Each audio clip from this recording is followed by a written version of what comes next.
welcome back to What the Film. We are here for another movie tournament episode, but before we dive in, because we are now doing one episode a week, Ethan and I are going to take the start of this episode to talk about one bit of movie news from this week, and then two box office topics, those being the It Ends With Us controversies, Alien Romulus, and then Borderlands. So yeah, we're going to run through those quickly and then get you right back into the movie tournament, which we are so excited for. We just recorded it. It's a great round. Very fun stuff. All right, so let's kick things off with It Ends With Us. There are a lot of controversies around this film. Not only does the film itself questionably portray domestic violence in a way where, like, it seems fine when you watch it at first, but then the longer you think about it, the more you're like, oh, like that's kind of awkward. And then you kind of realize, like, oh, like a guy directed that and it's the same guy who plays the abuser. So you kind of realize that the reason why it was portrayed almost sympathetically was probably because he literally plays the abuser. It's just kind of awkward, you know? And not to mention that there are all these controversies where Blake Lively is out here being like, go wear your florals, bring your girlfriends to go and see It Ends With Us. And Blake, like, they advertise the Wednesday night screenings as a girls' night out for a movie about domestic violence. You know, and Ethan hasn't seen this movie, so he's not really talking too much. I'm Ethan Kaufman, by the way. Hey, hi, hello, everyone. Oh, wait, yeah, we didn't even do that. I'm so sorry. I'm trying to rush us through. No, it's funny. But have you even talked? No, I haven't. I was waiting to say that till the first time I was going to talk, because I'm not allowed to say anything until I do my intro. This is really silly. You're down the hall right now. This is weird. Like, I could go to you right now. Yeah, and just be there. For our listeners, we are both on our college campus now, and we were going to record this side by side, and we tried to make it happen for 20 minutes, and it wasn't happening. So I just came in here. This is just a different room. Yeah, because most people aren't on campus yet, so it yeah. works out. Yeah. Thank God we're recording this today, because tomorrow that would be a lot harder. So, anywho, in terms of It Ends With Us, like, I thought it was a fine movie, but the advertising has been really weird. And I guess the last bit I want to mention is that there's an interview that Blake Lively had where somebody asked her a legitimate question of, what if somebody who suffered through domestic violence goes to you almost like for comfort and like wants to tell you their story and wants to open up to you, because this is the type of movie that could empower people to do that. Her response was sarcastic. It was like, oh, so what? Like, you want me to, like, you could look up the interview. It's like, do you want me to give them my phone number? Do you want me to, hell, give them my home address? You know, it was just very snobby and really gross, honestly. And this was a movie that I was kind of happy to watch. I thought it would shed a positive light on domestic violence, but a lot of the times, like, these press tours, they can be good for, you know, publicizing the movie to audiences who don't know about the movie. But then a lot of times what you'll see happen is people then look back at the press tour and find these controversies. And this is one of those movies where that happened. And it wasn't talked about before the movie came out, but the week after, all of this kind of came to light, and it was just disgusting and really sad. Yeah. I didn't know about that, and it's surprising because I haven't seen the movie, but I have seen some stuff on social media of like how this movie, being really one of the surprisingly bigger hits of the summer, has helped a lot of people talk about these sorts of things. And so it's mind-boggling that the star of the movie is then going and saying that. Or like, yeah. I don't know, that leaves a bad taste in my mouth. Yeah, for me too. And it sucks. And it sucks that this is the only piece of news that we really found to talk about for this week. Not a big news week for us. That's okay. Maybe we'll have a bigger one next week. But let's talk about Alien Romulus. Let's do it. You technically picked this as your box office topic? I guess, yeah. Yeah. You want to kick us off? Yeah. So Alien Romulus made $42 million domestically, which I don't do the box office stuff normally. I don't know what you usually do. It made money. It was good. It was projected to make like 50, I think, from our average. Yeah, what I kind of saw happen was that it undershot domestic projections, but then it overshot worldwide projections. That feels that for an Alien movie, I think that makes sense. Yeah. So what I'm hoping happens is it has a B+ cinema score. I don't know if you saw that. And No. for a horror movie, that's really good. Yeah, it is really good. And what I also saw was that not a lot of young people saw this movie during the first weekend. So I'm hoping that young people like us go and see this movie in the following weekends and that it can hold really well. I guess we'll see, but wanted to shed light on that. What did you think of the movie? I really enjoyed it. And I think I've liked it less as I've thought about it because I don't usually like to be someone who picks at plot holes. I think there are more plot holes and contrivances than I would have liked. And so I still have it at 4 stars. I might as well drop it to 3.5 because I feel like it's going to happen eventually. But I did really like this. And I haven't seen Prometheus. I haven't seen Alien Covenant. I want to watch Prometheus. I've heard it's really good, or at least that I'd like it based on what I like. But I went into this only having seen Alien and Aliens.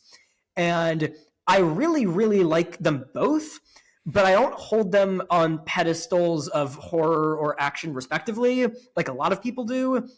I just think they're really, really good movies, but they've always been to me more iconic than they were personal favorites. And so I went into this, I think for the better, with maybe subdued expectations. I thought the trailer looked incredible, and I think Fede Alvarez is a great director, especially for something like this, where like with Don't Breathe, just the amount of tension in a claustrophobic space that he is able to exact is really fun to watch and effective and puts you on the edge of your seat. And especially for a theater experience, I thought this was going to be a ton of fun, and it was a ton of fun. I saw it at a Regal. That part wasn't great. I don't like those. But the movie itself, I did have a really good time with. The world building I thought was really effective and cool in like the first 15, 20, however many minutes, kind of laying the groundwork for why they are going to this space station to do this stuff. And like, yes, we just need to get these characters to go to do a thing so that they can be killed by the alien. Yes. But it didn't seem as contrived as I think it could have been. Kaylee Spaney, I thought, was really, really great. She is on a roll right now, just like every several months, just leading or being a major supporting character in just a really not amazing, but just solid movie, and just getting her name out there. Yeah. David Johnson also, who I don't think ever seen in anything before. I know he's in Rye Lane, which I haven't seen. Love him in Rye Lane. Yeah. He was awesome here. The character that he plays is really interesting, and there's a shift that happens at one point where he essentially becomes a whole different type of character. Yeah. And I love that transition, and I think the way that he plays kind of not necessarily those dual roles, but just different parts of his character, I think were really great, to where he's probably the standout for me. Mm-hmm. And in terms of the actual horror and like alien set pieces, there are parts that I didn't love. I think once, because it starts out pretty simple, and then more aliens and more types of aliens start popping up as it goes on. And like, I don't want to say the middle because it's not the middle of the movie, like maybe 2/3 in, before the third act really gets going, but after you have seen the xenomorph enough, I didn't love just some of the types of situations the characters were put in. They felt a little haphazard. But on either end of that, like that one scene from the trailer, there's something in the wall! There's something in the, like that scene was fun. And then the third act is crazy and goes bonkers, and I loved it. It like really plays into, I think, a lot of the B-movie aspects that a concept like this just inherently brings up. And while Alien and Aliens both are fairly grounded at the end of the day. Like, yes, it's sci-fi, but it's still fairly grounded tonally. This gets silly, still takes itself seriously, but gets silly. And I really like that. And I like how it wasn't afraid to do that. Like, it committed very hard to the silly, which I really appreciated. Some of the effects aren't great. There is, in particular, kind of like deep fake-esque stuff going on with a certain character that is really distracting. Yeah. And totally ruined all of those scenes that character is in, where I just could not pay attention to anything else. It just did not look good. But other than that, and just like a couple maybe lazy writing decisions, I had a blast with this. I really liked it. Yeah, I did too. I mean, I kind of got used to the bad VFX, so it didn't fully distract me, but for a while it did, which sucked. But I get it. This is a movie made with a really small budget. Something I really loved was how practical this film was. You could feel how real these sets were. You could tell that they were really proud of it. There were a lot of wider shots, like Yeah. than they had to be. But I loved it. I loved being able to really take in these amazing sets that they built. And I'm glad that this movie is overall a success, because this means that we'll hopefully see more practical films. It seems like practicality is actually more inexpensive than big VFX, because Yeah. look at what they were able to build for this movie. It's honestly pretty absurd. Yeah. And I really loved the scares here. I didn't think it was like this terrifying movie, but I thought it just was fun. It's a really fun movie. Weirdly, a better space movie than I would say even Alien 1. I wouldn't say that. And my take is that it just uses space more, like direct space. It has that whole plot of the space station is going to collide with the astro field. The ship accidentally undocks from the space station, and then there's a whole crash. And the way that he edits it, where space is silent, but then you cut to inside the ship and it's so noisy. And yeah, the sound design is really loved great. it. The sound design is great. So that's why I kind of have that little hot take going on. But I really appreciated it. I think it really does rehash a lot of Alien, but it does certain things just in a really cool way. I loved the third act. The third act was awesome. Just really so cool. And yeah, I think I do. Yeah, I have some issues with it as a legacy sequel, because I think there are moments where it leans into that maybe a little too much, to where it's like there's a line read and then there's a couple seconds after for someone in the audience to go yeah, and someone in my theater did go yeah when that line was said, and it was funny, but like parts like that are a little distracting, and yeah, I think there are issues with it. I think the pacing at points can be a little wonky, and as a whole, I maybe wanted it to go a little harder, just with like the scares and the gore.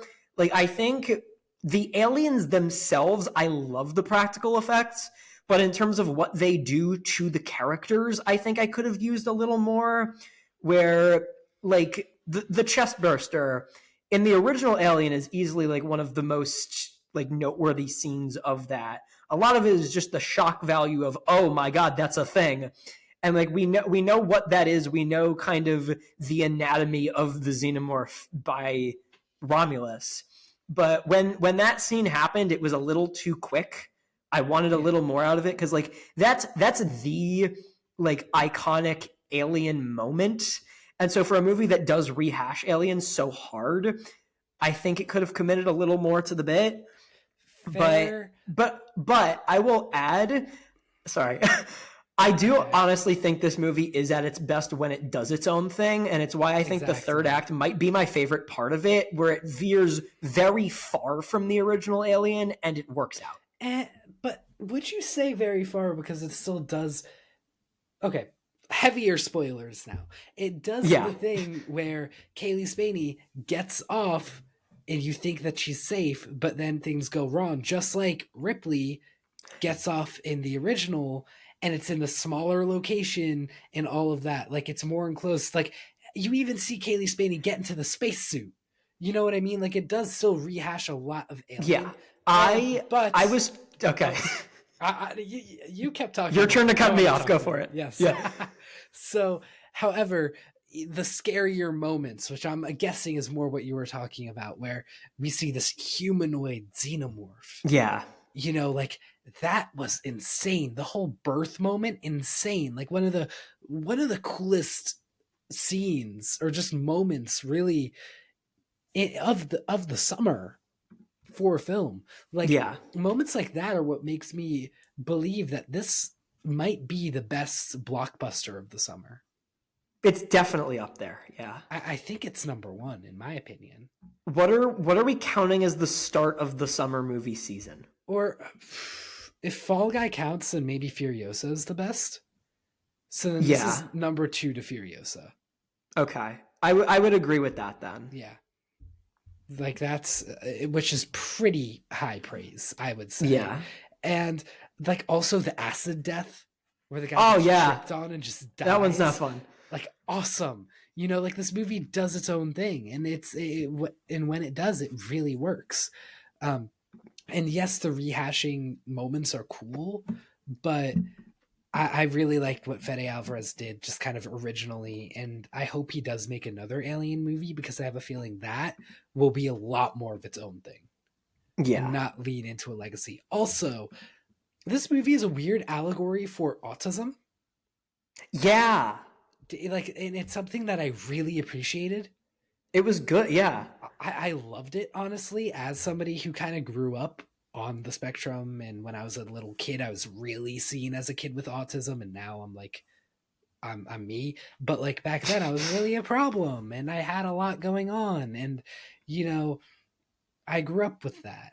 And you know, as somebody who grew up with that, seeing it touched on in a film in, I think, a really neat way, a way that really gives some love to people with autism.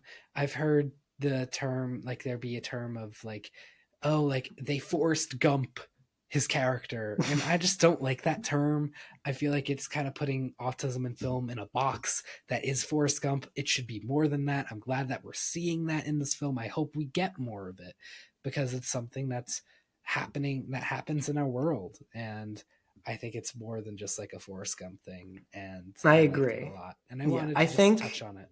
Yeah, and to add, I think in Forrest Gump, it's like, it has been very harmful to that, because in Forrest Gump, the character of Forrest Gump is this big, larger than life character, not only because he's very clearly on the spectrum, but because of all these things he's going out and doing. Exactly. Whereas, and the reason that I come back to David Johnson's performance more and more and like it more and more is because he is not that. He is one in a group and is just not the best at interacting with them.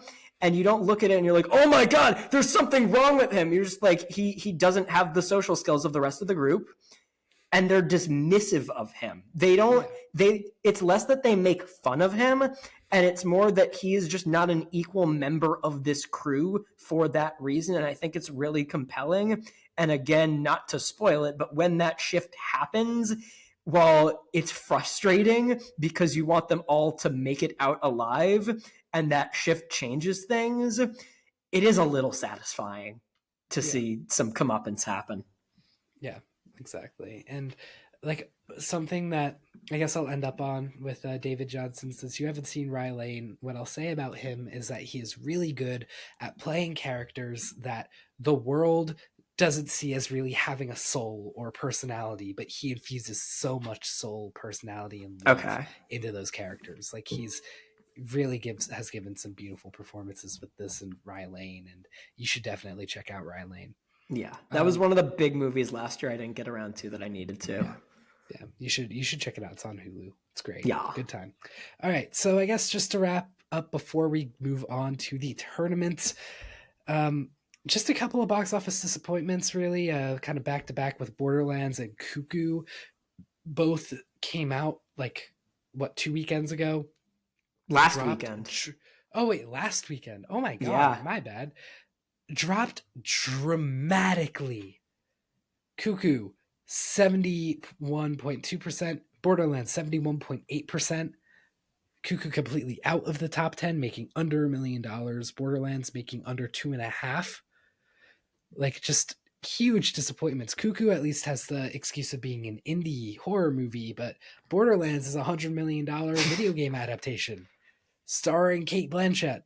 And Jamie Lee Curtis, apparently. Yeah, and Jack Black and Kevin Hart. Lot of draws for a film to, like, barely, I think, be scraping by with, like, what I think of, like, I don't even know if it has $13.8 million domestically. Yeah. It doesn't even have $15 million. That's rough. Very rough. But anywho, I also want to add. I want to add one more thing. Yeah, you do. Okay. I'm so mad that I didn't get to see Coraline in theaters. They re-released it. It made almost $10 million. It's number 5 at the box office. Is it? Playing. Yeah. Okay, I might do that. Yeah. It's so good. Yeah, I kind of want to do that too, but I just don't know when. Yeah. Yeah. All right. Well, anywho, I guess now before we end off, we could just quickly touch up on next weekend, where we have another potential Lionsgate huge disappointment in The Crow, but then another more exciting movie, Zoe Kravitz's directorial debut, Blink Twice, starring her partner, Channing Tatum. I didn't realize that they were together. But I found out like a month ago and was like, oh my God, that makes sense. He's in her movie. Yep. But that's cool. Like, good for him doing that. For sure. All right. Well, thank you everybody for tuning into this segment. We'll see you all in the tournament. Tournament time. Woo! All right. So here we are. Movie tournament round 3. For all of you, it is listening at home. It has been 6 days since round 2. For us, it's been like 3 weeks now. Yeah. I'm also personally having a really hard time right now because I have my monitor over there and then my camera over here. So I look like almost cross-eyed because I'm looking at the monitor, but really I'm just looking at them, you know? Yep. Yeah. So anyways, do we have any prerequisite things before we dive into this third round? I mean, if they're listening to it, they've probably listened to the first 2 and know the gist by now. Yeah, I mean, just to kind of sum up where we're at in terms of the other 2 rounds, we have a Sweet 16 that is 50% complete at this point, with a couple of really interesting matchups. We got Parasite and A Portrait of Lady on Fire, La La Land and the Lego Movie, Spider-Man Into the Spider-Verse and Gone Girl, and then the Grand Budapest Hotel and Creed. So some really fun matchups. I think it's been a great time so far. Ethan, I think, has suffered the most out of all of us in terms of a lot of his movies are just getting swept under the rug. Can I drop a quick stat on you? Because I did look into this. Oh, really? I wanted to see how my favorites of the decade were being distributed through the rounds. I had 8 5-star movies in the first quarter, 9 in the second, 9 in this, and 10 in the next. And because only 4 movies per quarter can make the Sweet 16, I'm gonna suffer no matter what. It's just kind of inevitable. Yeah. Oh, so did you not did you not get like a number on how many of those 5 stars are left? I could do that right now if you want, actually. I have 3 5-star movies from the first round and 2 in the second. That's not horrible. It's not. It could be worse. So I take it that the Lego Movie is one of those 5-star movies. I mean, obviously. You've been a huge fan of the Lego Movie throughout this. The Lego Movie is definitely a 5-star movie for me, and it definitely has not knocked out 2 5-star movies. You're such a big fan of that film, Ethan. I love it. It's my favorite movie of the decade, you know? What if it's mine and Brendan's? Then I will leave the film before the bracket can be completed so that I don't have to suffer through it winning. Well, you're not going to find out until the final. I'm not. No, let's do this. All right, let's do this. First matchup, Whiplash versus Detective Pikachu. Tough one. I'd love to start here because for me, this kind of is a tough one. No, don't say that. I grew up with Pokemon. Like, I have a very deep connection with that franchise. It's something that I cherish really deeply.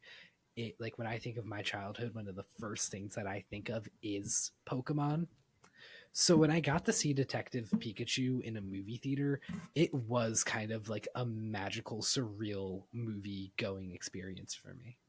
Like, I'm not gonna lie.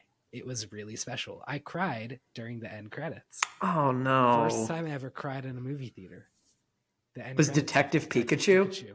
Because I was like realizing, oh my God, I got to see two of the things that I love the most, Pikachu and a movie, like, or not Pikachu, like Pokemon and the movies collide. Okay.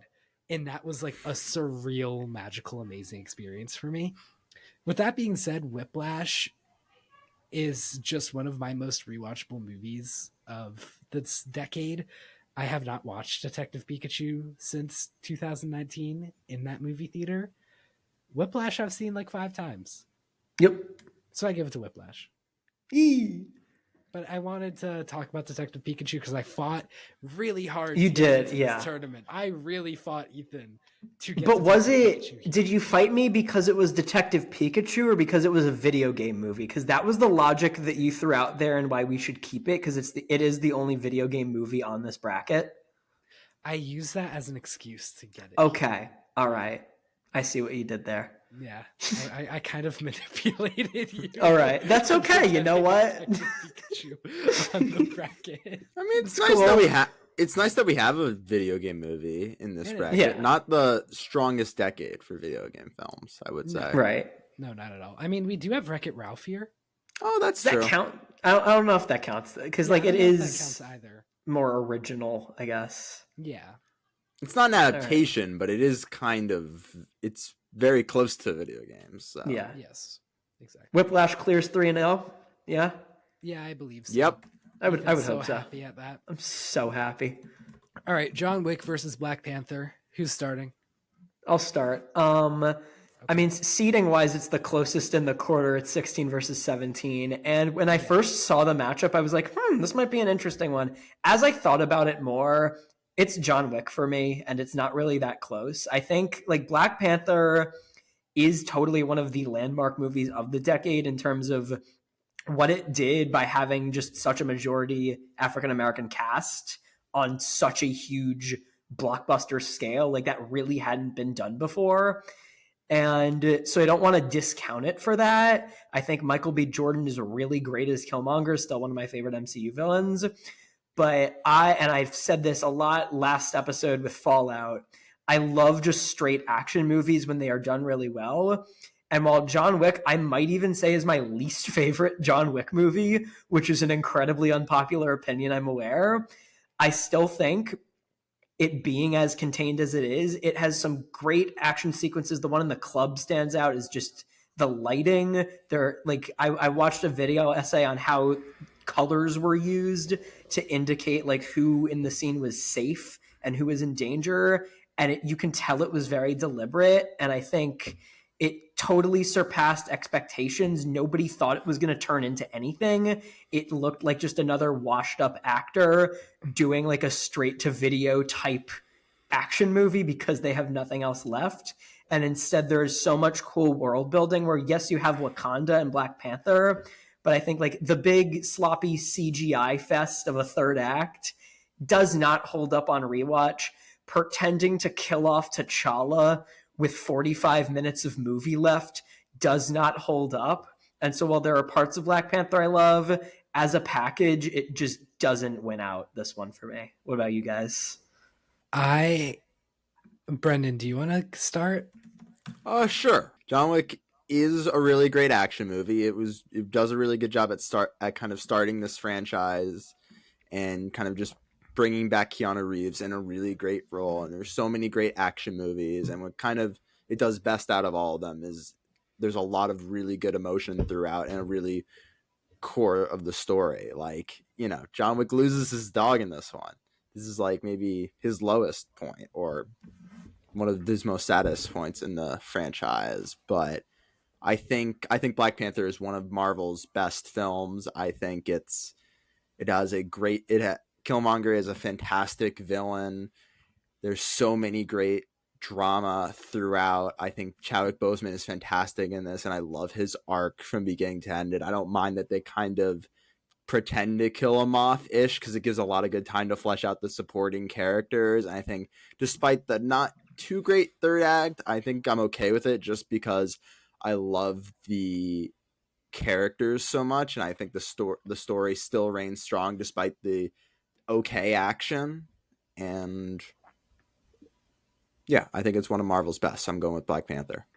I really do appreciate the John Wick franchise. I think it's one of the best action franchises that we've gotten in recent memory. I think it's really helped revitalize and revolutionize the action genre. With that being said, John Wick 1, like you, Ethan, is my least favorite John Wick movie. I don't think, even if I think it and Black Panther are close in quality in terms of films, and do I think that John Wick has better action than Black Panther? Yes. Do I think that John Wick is even more technically impressive than Black Panther? Yes. But in terms of Hollywood history with Black Panther, in terms of iconicism with Black Panther, and then actually for being a film, in terms of story with Black Panther clears John Wick. And that's kind of the angle I'm going from, where sure, John Wick might even be the better movie, but in 100 years, what's going to be remembered, Black Panther or John Wick? It's fair. It's a fair argument. And I think that when they're this close in terms of quality, that's when I lean back on iconicism. And so that's what I'm doing here. All right. I'll take the loss. I agree with you. Thank you. I appreciate it. Yeah. All All right. Nightcrawler and Dawn of the Planet of the Apes. Ethan, I think you need to start, because you really fought to get war in here as well, and you lost that argument. So you did. Obviously love this franchise. So this is maybe not as clear-cut a matchup for me as you might think it is. I will say, I rewatched the Planet of the Apes trilogy before Kingdom came out, and I fell back in love with it. I watched like a lot of videos about them and just how they were made, because I think the motion capture is incredible.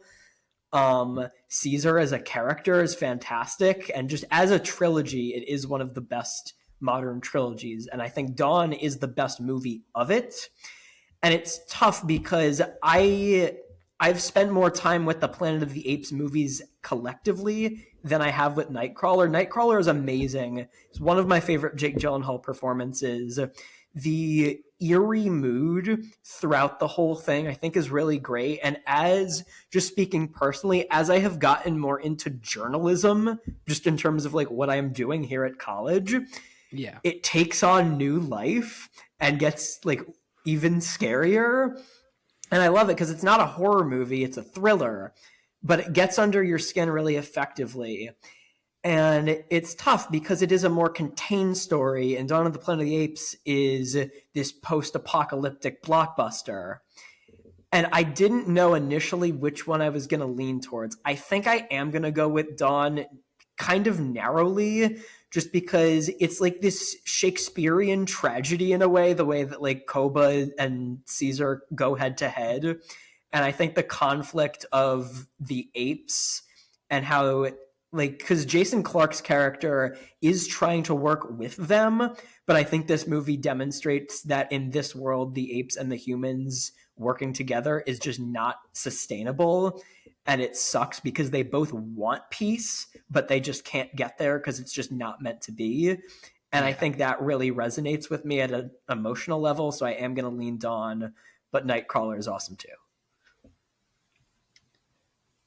Yeah, I agree. And I'm pretty much in the same boat of you. I would lean Dawn. I think that Nightcrawler is an awesome movie. It was a really amazing experience just watching it for the first time and seeing it unravel, and just the complete creepiness of Jake Gyllenhaal's character and the disturbingness of the film, especially as at that age, I was somebody who desperately wanted to get into YouTube and really wanted to be a YouTuber. And I think that there is a lot of cross like between the type of journalist that Gyllenhaal is and a YouTuber in terms of how far you're willing to go. And this movie came out right around the time that like the Paul brothers were doing their crazy antics and whatnot.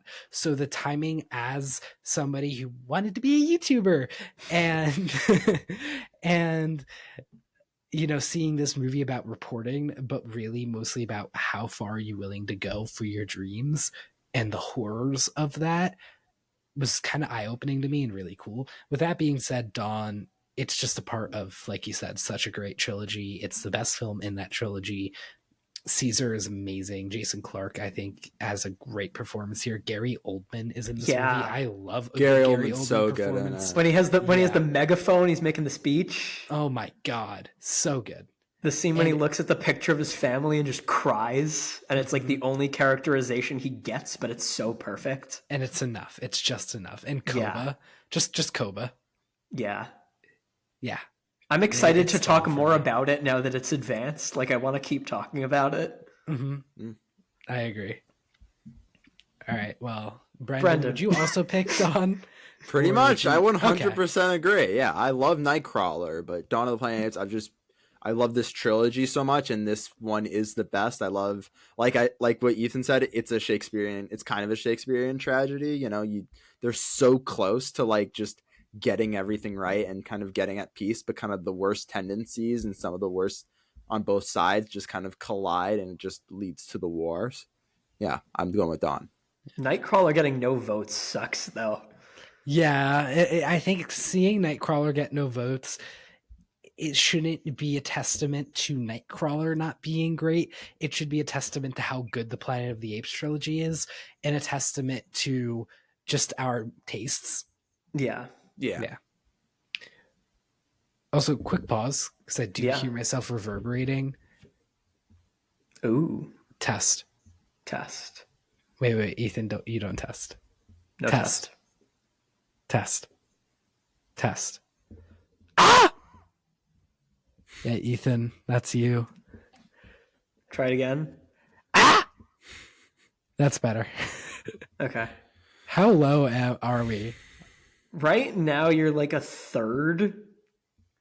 Okay. Yeah. Let's hope we can stay there. Okay. Is this too low for you? This is fine. Okay, good. Let's keep going. Before we dive into the next matchup, I want to give a stat that I think I just realized, and I think I'm right, but I might be wrong. This is the first 3-0 upset in the first round that we've had. So I wanted to pay respect to Nightcrawler for taking the fall of being the victim of a historical statistic. Thank you. Thank you, Nightcrawler. That's a good. Thank you, Nightcrawler. Good job. Proud of you, Nightcrawler. All right. Next up. Here we go. This might be one of the ones. Here we go. This is one of the ones, at least for me. Yeah. All right. Yeah. Brendan, do you want to start though? I feel like you haven't started one yet. Sure. We didn't even announce what it was. Oh, right. We're setting up. We're building it up. We're building it up, and then we just forgot to do it. Logan versus Moneyball, the movie of my name. Definitely a tough one. Both really, really good movies, and one of them has to go. And I do really like Moneyball. It's a really great screenplay by Aaron Sorkin. Really, Brad Pitt and Jonah Hill are both really, really good in this. Both really, especially Jonah Hill, who's this was one of his, I believe, first kind of transitions into more serious roles. I think he did a really good job here, and it's Captain Holt's favorite movie from Brooklyn Nine-Nine. You know, it uses statistics for baseball and to make a compelling story, and I think it does a really good job of that. But I'm going to pick Logan for this one. I think it's one of the best superhero movies, the best X-Men movie. It does such a great job at, showing such a vulnerable side of Logan and kind of putting him and Professor X at kind of the end of their lives, which we haven't really seen before in the franchise, and kind of just and bringing in X-23, who's so great in this. And I think the action is so great. It utilizes the R rating in such a great way. And it's just that, and it's so emotional throughout. I think I'm going to give it the edge over Moneyball just because it has such a great emotion throughout, and especially with the uplifting ending that they even reference in Deadpool and Wolverine. Fair enough. I'll go next if you're cool with that. I really wanted to go next. I'm gonna go next. No, you better be tying it then. You better be tying it, because if you're going next and let's be real. Why do you think I am going next? No. Yeah, Logan is one of the best superhero movies of the decade, and I think that's worth saying because like the 2010s are the superhero movie decade, if there is one. Like Brendan said, just the way it utilizes the R rating, the graphic violence, which like for movies in general might not be phasing, but for a comic book movie with Hugh Jackman's Wolverine, with like characters that we are familiar with, you do feel the weight of it. And I think it's structured like a Western. I think James Mangold's direction is really great. It looks incredible. But how can you not be romantic about baseball, you know? I'm picking Moneyball, and I think I'm picking it pretty decisively. I love Logan, but I haven't come back to it in a long time. And between the Aaron Sorkin screenplay and just so many great performances across the board, Brad Pitt, obviously Jonah Hill, I think Philip Seymour Hoffman is really great here. And this has some of my favorite editing ever. The streak montage, when you're like just wondering how far they're gonna go, and then it subverts it, but it doesn't, and they do get to 20. It's so good, and the way that this method of applying economics to sports to kind of cheat the system is just shown in film. The way that they do that, I think, is so super compelling. And like they are the underdogs. The Oakland A's you are rooting for them to succeed. You are rooting for Billy Beane and his whole method of doing this, of like managing this team to work out. And it's just so cool to see. And it's one of my favorite sports movies. It's one of the most interesting sports movies in terms of how it even is a sports movie, because it kind of isn't. It's like a drama through sports. I just love it, and so to not pick it, I don't think I can do it. And now you get to be the tiebreaker. Okay. So, Moneyball puts together three favorites of mine. Michael Lewis, the author of the original book Moneyball, is my favorite author, just flat out. I love the way that he writes. He's such a good writer, and he really captivates me. And usually I'm into more fictional things, but he writes nonfiction in just such a way where it's impossible to put it down. Brad Pitt is my favorite actor. Aaron Sorkin is my favorite writer, like film writer. And he's in his absolute bag directing this film. Like, oh my God. I mean, people say Aaron Sorkin can't direct a movie. Yes, he can. Go watch Moneyball. It's just like, it's that perfect like scale for him. I think it's one of his smaller scale movies, and I think it works really well. And it's not in like something that he is super, super personally tied to, like, you know, being The Ricardos, which is a film industry movie. And that can be really hard for people who are in the film industry making movies about the film industry. So to me, this film is just really interesting. But Logan, my name is Logan. It stars Hugh Jackman as Wolverine. I love Hugh Jackman as Wolverine. We've talked about the action already and how it's graphic, but the difference between a graphic action in Logan and graphic action is in something like Deadpool is that in this film, you feel the pain that Logan feels. You don't really get that in Deadpool or other graphically violent superhero movies. Like, you don't feel their pain. Here you feel every hit Logan takes, every seizure that Xavier has. You feel all of it. And not to mention just the structure of it, the direction of it, the cinematography. It's fantastic. It's one of the best superhero movies ever made, but I'm picking Moneyball. Yes! Yes! You're on the right side of history! Woo! Sorry. Let's go! Yeah. Sorry about that. Brendan is just speechless. He doesn't know what to do with himself. I'm fine. I think Moneyball's really. I still think Moneyball's really good. I don't mind beating Yeah. Logan. We take it. All right. Logan, I remember you saying, you said Aaron Sorkin. Some people say Aaron Sorkin can't direct a movie. Watch Moneyball. Bennett Miller directed Moneyball. Oh shit, you're right. I thought Aaron Sorkin directed Moneyball. Oh shit, you're right. I was thinking in my head. I was thinking like, is he right? And I didn't want to fact check it. I was like, wasn't Molly's Game pop? Because the first time I heard of Molly Game, because it was Aaron Sorkin's directorial debut. I was like, We'll mend this. We'll. Wait. My whole life, I've thought Aaron Sorkin directed Moneyball. Oh my god.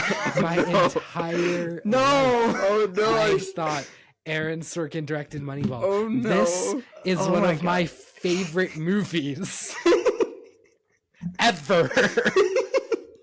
And my whole life, I thought Aaron Sorkin. Are you gonna go back and pick Logan now? No. Logan is not one of my favorite movies ever. Oh no! Still. Next up is Prisoners and Wreck-It Ralph. I would love to go first here. Do it. I'm going to pick Wreck-It Ralph. No! You can't do this! Oh! Explain yourself! I have a simple explanation. Okay. Prisoners is just so depressing. Yeah, that's the point. It's such a good movie, but my God, is it dire. Yeah. And Wreck-It Ralph is just fun. No, it's Wreck-It get out Ralph. Of here. It's just a bunch of arcade games. It's really lovely. It has Speed Racer in it. Like Speed Racer is like the villain, and he turns into a kaiju spider. It's great. It's beautiful. It's wonderful. It's fun. I'm picking Wreck-It Ralph. It's silly. Brendan, I've seen it a million times. Brendan, please save this. Yeah, I love Wreck-It Ralph. I think it's a personal favorite of mine. It's it's a really great Disney movie. A great movie that, you know, kind of does the villain wants to be a hero story, but it does it in a really great way. And the action scenes are really creative. And John C. Reilly is really good, is iconic as Wreck-It Ralph. But Prisoners, on the other hand, is just an amazing drama. Hugh Jackman is just so good in this, and so is everybody else. And I watched this for the first time recently. I think I was on the edge of my seat throughout the whole thing. I loved all the twists and turns, and like that third act, I think like my heart was beating throughout that third act. I think it's such a well-crafted mystery that builds, and it kind of I love that it goes through to all these dark places. I think Denis Villeneuve goes to these places in a really great way, and it's just, it's phenomenal. I'm going with Prisoners. Let's go. And I'm gonna hold off on talking about it because I think we should like keep going. But like, it's Prisoners. It's Prisoners. You know, it's Prisoners. Yeah, I figured that this would win. I kind of wanted to just mess with Ethan. Why? Because why not? I don't know. What if Brendan was having an off day though? That could have changed everything. I mean, he wasn't. I could tell. Like, look at his. Did you see his face when I said Wreck-It Ralph? Yes. Yeah, I was surprised. Although Wreck-It Ralph is really good. Yeah, it was like the face I made when I found out Kamala Harris was running for president. Same face. Good stuff. Yeah, good stuff. It was a delightful surprise. Yes. Right, Brendan? Delightful surprise? A delightful surprise indeed. Yeah, only for you to say fuck you to it. Yeah, you voted for Donald Trump. No. Prisoners is Donald Trump. No, I bet he hasn't even seen that movie. No. I'm making what the film political. I need to stop. Do it. No, do it. Keep doing it. I'm sorry. All right. All right. Baby Driver and the Master. Yeah. Yeah. All right. Who wants to start? I'll go, I guess. Okay. Yeah, you go. Okay. Let's hear. So Paul Thomas Anderson is maybe one of my favorite directors. He's not someone I usually think of in that conversation, but like between There Will Be Blood, Magnolia, Boogie Nights, Punch Drunk Love, like he has to be in the conversation for me. And The Master is a movie that I had a very tough time with when I watched it because it's really slow paced. And if you're not involved in the characters or the script, you're really going to hate it. Like, it looks beautiful. The shot of Joaquin Phoenix laying on the ship with the water is like one of the best shots ever. But like, if you are not invested in what's going on, you are going to hate it. It is going to be a slog to sit through. And I really, really enjoyed it. I think the way that it's written is beautiful. The dialogue is very deliberate. Philip Seymour Hoffman, again, is just giving an insane performance here. The way that he delivers some of this wacky dialogue is so funny. And then Joaquin Phoenix is maybe the best that he's ever been here. And it's like, it is a very standard, I guess, Joaquin Phoenix performance compared to something like Her or Joker. But I do think it's just the best version of that. Amy Adams grounds the cast too really well, just kind of running it out. And so while Baby Driver has what I think is one of the best opening sequences in any movie like ever, as someone who loves music supervision and the way that licensed songs are kind of paired with what's on screen, the way that Edgar Wright kind of sinks bell bottoms to the bank heist and then the car chase blows my mind. But outside of that opening sequence, I think it's one of Edgar Wright's weakest movies. And that might be a hot take. I just don't care about the characters that much. And while I love the editing and I love the music and I love the colors, there's a lot of great color theory at play. The Master takes its time, and in being less fast-paced, I think I got more out of it with its highly, sometimes even annoyingly contemplative tone. It just worked. So I'm going to go with The Master. All right, Brendan. Yeah, this is a hard one. I love both of these movies, and they're both very different.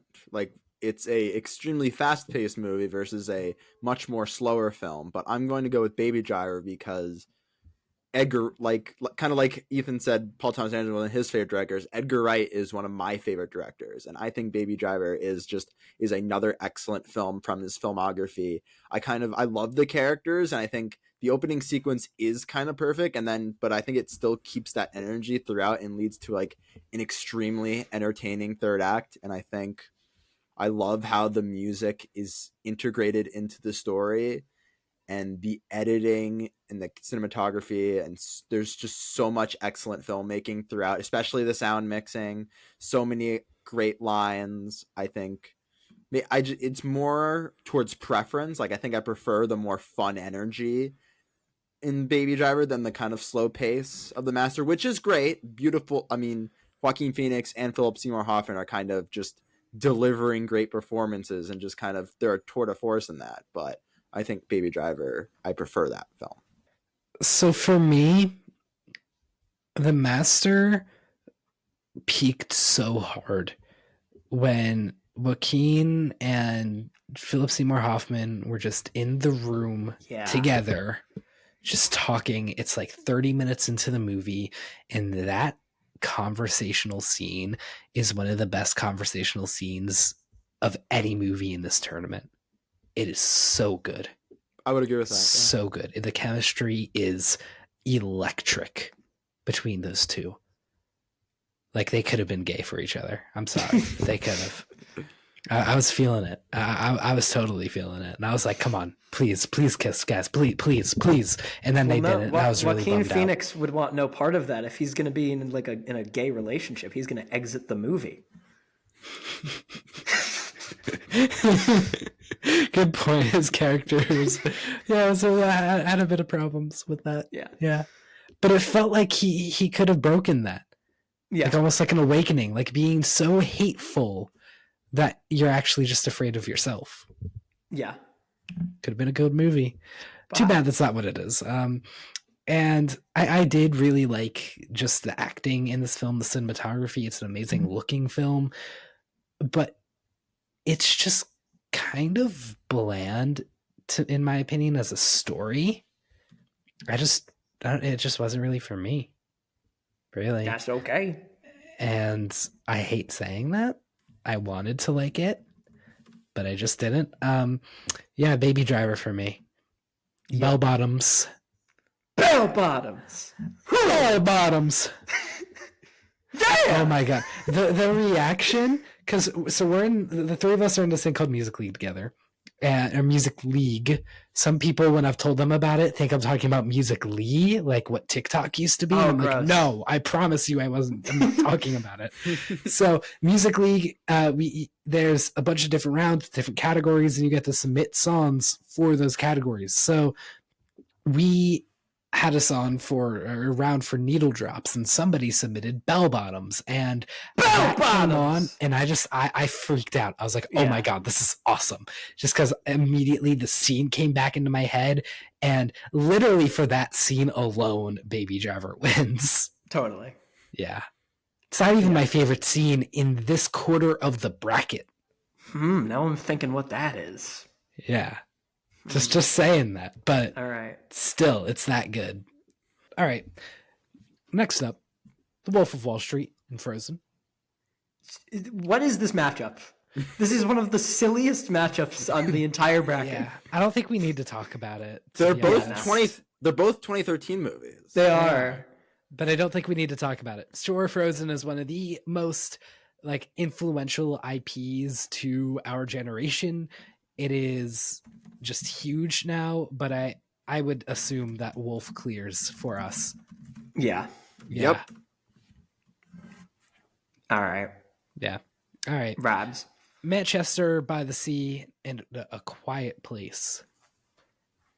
I like this one. You like this one. Do you want to go I like first? this one a lot. If you like it so much. Okay. I think A Quiet Place is a great horror movie. I think it was really interesting making everything quiet. I think that John Krasinski showed that he could be a really solid director. I think Emily Blunt gives a great performance. I think that child actors give some really solid performances. And the monsters, the way that they're shown in this film, where you get to see them a bit, but not too much, and you don't understand them. So on your first watch of this film, they feel so much more threatening because you don't really get them. You know, I think that's great. The issue is that then on rewatch and with the rest of the franchise, I think this movie has gotten worse because the monsters have kind of become diluted in the sense that they are obviously just not as menacing as they were in this film, because we get them now and we've seen them so much more in A Quiet Place 2 and A Quiet Place Day 1. So I just don't find this movie as scary and worrisome as I once did. And there's just certain moments where they're being quiet and I'm just like, but you don't need to be quiet right now, because in other movies they weren't quiet in these moments. You can just talk, but they don't. Or like you can at least whisper, but they don't. And I'm just like, but you can, in my head. So I don't know. It sucks to say that a movie's been diluted by its franchise a little bit, but that's kind of what I believe has happened with A Quiet Place. And if you guys disagree, I understand. Or if you guys don't think that that's a worthy way to judge this film based on the merits of its whole franchise, I get it. But for me, that's how I'm going to judge it. And also, on the other hand, Manchester by the Sea is a really great film. And it's dire. It is like Prisoners, but the reason why I wasn't kind of protest voting against a movie like Manchester rather than a movie like Prisoners is that Prisoners just like, I don't know, it made me feel like such crap. Like it ruined my whole day. Watching Manchester by the Sea didn't ruin your day? Not as much. Because I think Really? Prisoners was just like a lot about like death and just anger, while this was just a lot more sadness. Okay. And I guess what I say is like, I would rather watch a movie about just raw sadness than pure raw anger. Mm-hmm. Sadness, but filtered through anger, I should say. Yeah. And instead, this film, yes, it goes to anger at times, but a lot of it is just a lot more quaint. And I also really like the use of location in Manchester by the Sea. Yes. They really utilize just that northern Massachusetts location so well. Like one of the best uses of location I can think of in recent memory. And I watched this while I was in Martha's Vineyard, so southern Massachusetts, pretty much as south as you can go in Massachusetts, but still like there by the water, surrounded by like fishing boats and all of that. Like it was just kind of surreal, not surreal, but just like interesting to like be that close to Manchester while watching Manchester by the Sea. So I'm picking Manchester by the Sea. Worried that you guys are both going to pick A Quiet Place, but I'm biting that bullet. All right, who's going next? Oh no. Neither of us wants to go. Brendan, you go next. I'm picking. Okay, I'll go next. Brendan. Yeah, these are both great movies. I really like A Quiet Place a lot. It's a really creative horror movie, and maybe well, I do enjoy A Quiet Place Part 2 and Day 1. Maybe not the best for a franchise because, like Logan said, they use the monsters more, and kind of less is more. The less you see the monsters, the scary they are. So they've kind of become a little less scary, but I still really like this first one. Excellent sound editing and sound mixing, a really heartfelt story about family, and a great directorial effort from John Krasinski. But I'm also going to go with Manchester by the Sea for this one. Just a really beautiful drama with an excellent performance from Casey Affleck. It's just, it's very depressing, but it's very quaint. I think it's just such a beautiful story. For those not watching this, Logan is currently pumping his fist in the air as though he's just won the lottery. Yes, Logan is pumping his fist. I don't know if Manchester is the type of movie I should be pumping my fist up in the air for. It's not Probably really not. Those movies, but I'm doing it anyway. It's the kind of movie that moves you. I think it does a really good job of kind of integrating flashbacks where you slowly kind of realize why he is the way he is, and kind of his efforts to reconnect, and how not great it goes, but the efforts are made. And I think, it's a really beautiful story. I'm going Manchester by the Sea. Yeah, Logan, I don't know why you're celebrating so hard. This is very easily Manchester by the Sea for me. It's not even close. Really, I was so worried that I was like, I don't know why I was so worried then. Yeah, Manchester by the Sea just really resonates for me because as someone who just loves depressing movies, like it's one of the best. The scene when Michelle Williams is being held back from her burning house, screaming, "My kids are in there," that's my shit, dog. Come on. When Casey Affleck takes the gun out of the cop's utility belt and the safety is on so he can't do it, and they tackle him and take it away and he's yelling, "Please." Come on. That's so good. A Quiet Place has easily one of the most inventive concepts, I think, of a horror movie all decade. I love the way it utilizes sound. There are so few movies that utilize sound design like this, where it's so creative, where it is the standout aspect of the movie. And I love it. And I think the way that the family communicates through sign language is really effective. You feel the emotion by the end, even though you don't know too much about these characters. But I have issues with it. I think I don't love the ending. I think it does this whole badass moment with Emily Blunt with the gun. I love her. She's great here. I don't love the ending for whatever reason. I think there are a lot of inconsistencies. The concept is great, but once you get a sense of what it is, you know what the whole rest of the movie is. And it's good. It's really entertaining. I had a great theater experience. But again, I agree with you, especially seeing where that's been taken with the rest of the franchise. I do think it hurts this movie.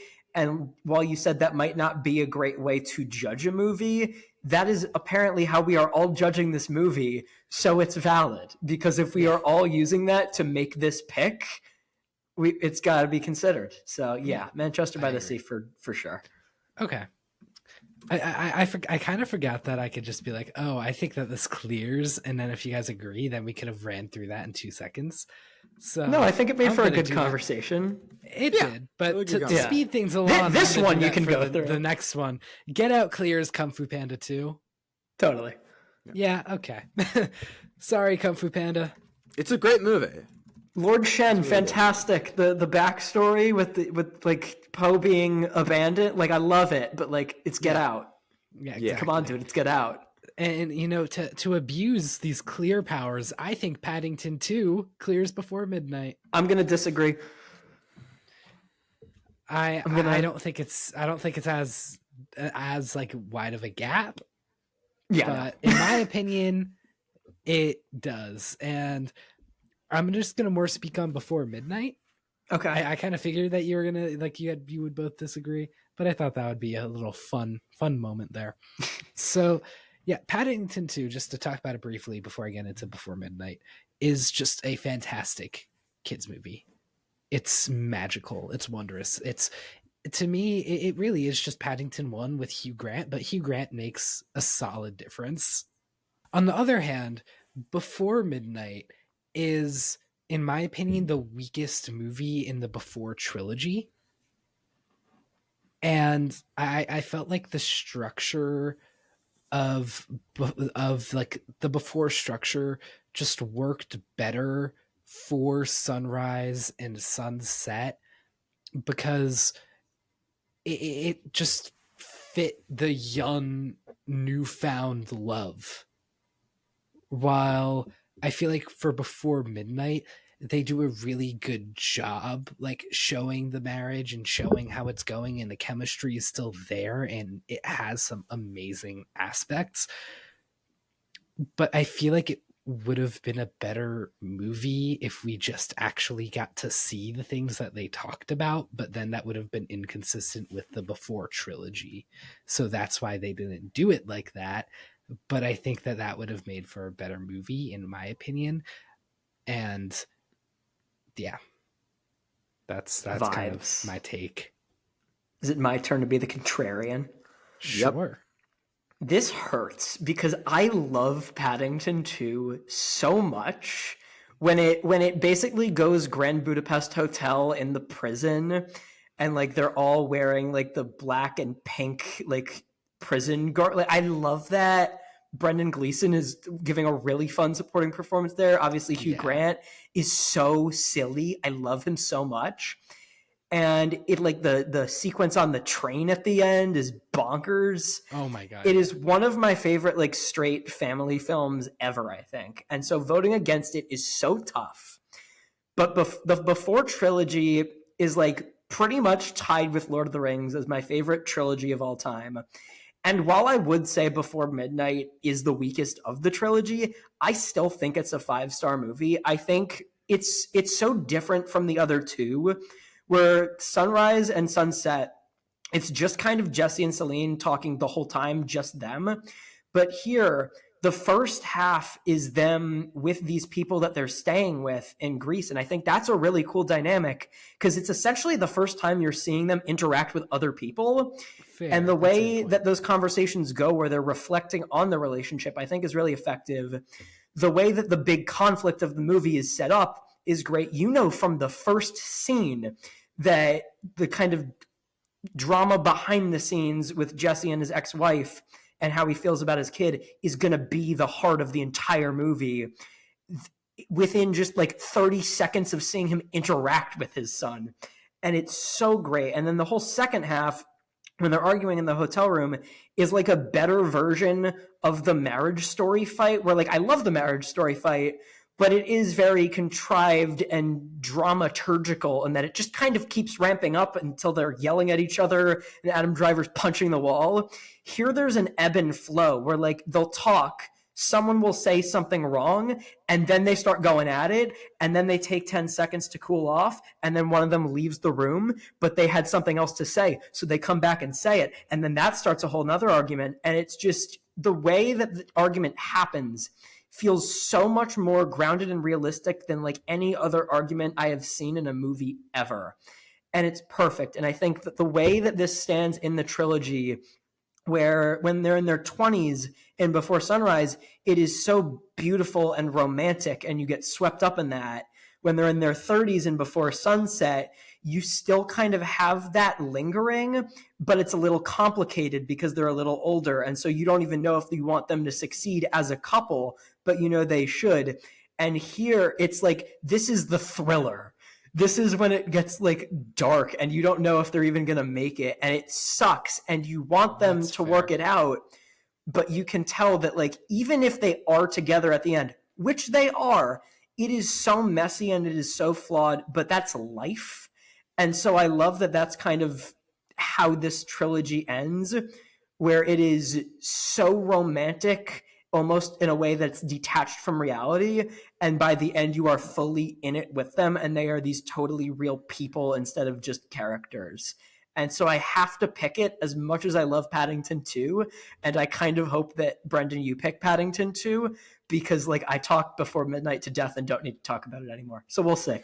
Yeah, this is, I think, the toughest decision of the entire round for me, because I think Paddington 2 and Before Midnight are both 5-star movies. The very heartwarming Paddington 2 versus the very heartbreaking Before Midnight. So they're both two very different movies, but two very movies I think are both fantastic in their own right. They're both great sequels that continue the story, and I agree with a lot of what Ethan said. It's maybe the weakest of the trilogy, but still does such a great job at continuing the characters at a different point in their life, and it leads to just such a fantastic last third where they kind of everything falls apart and it's so hard to watch.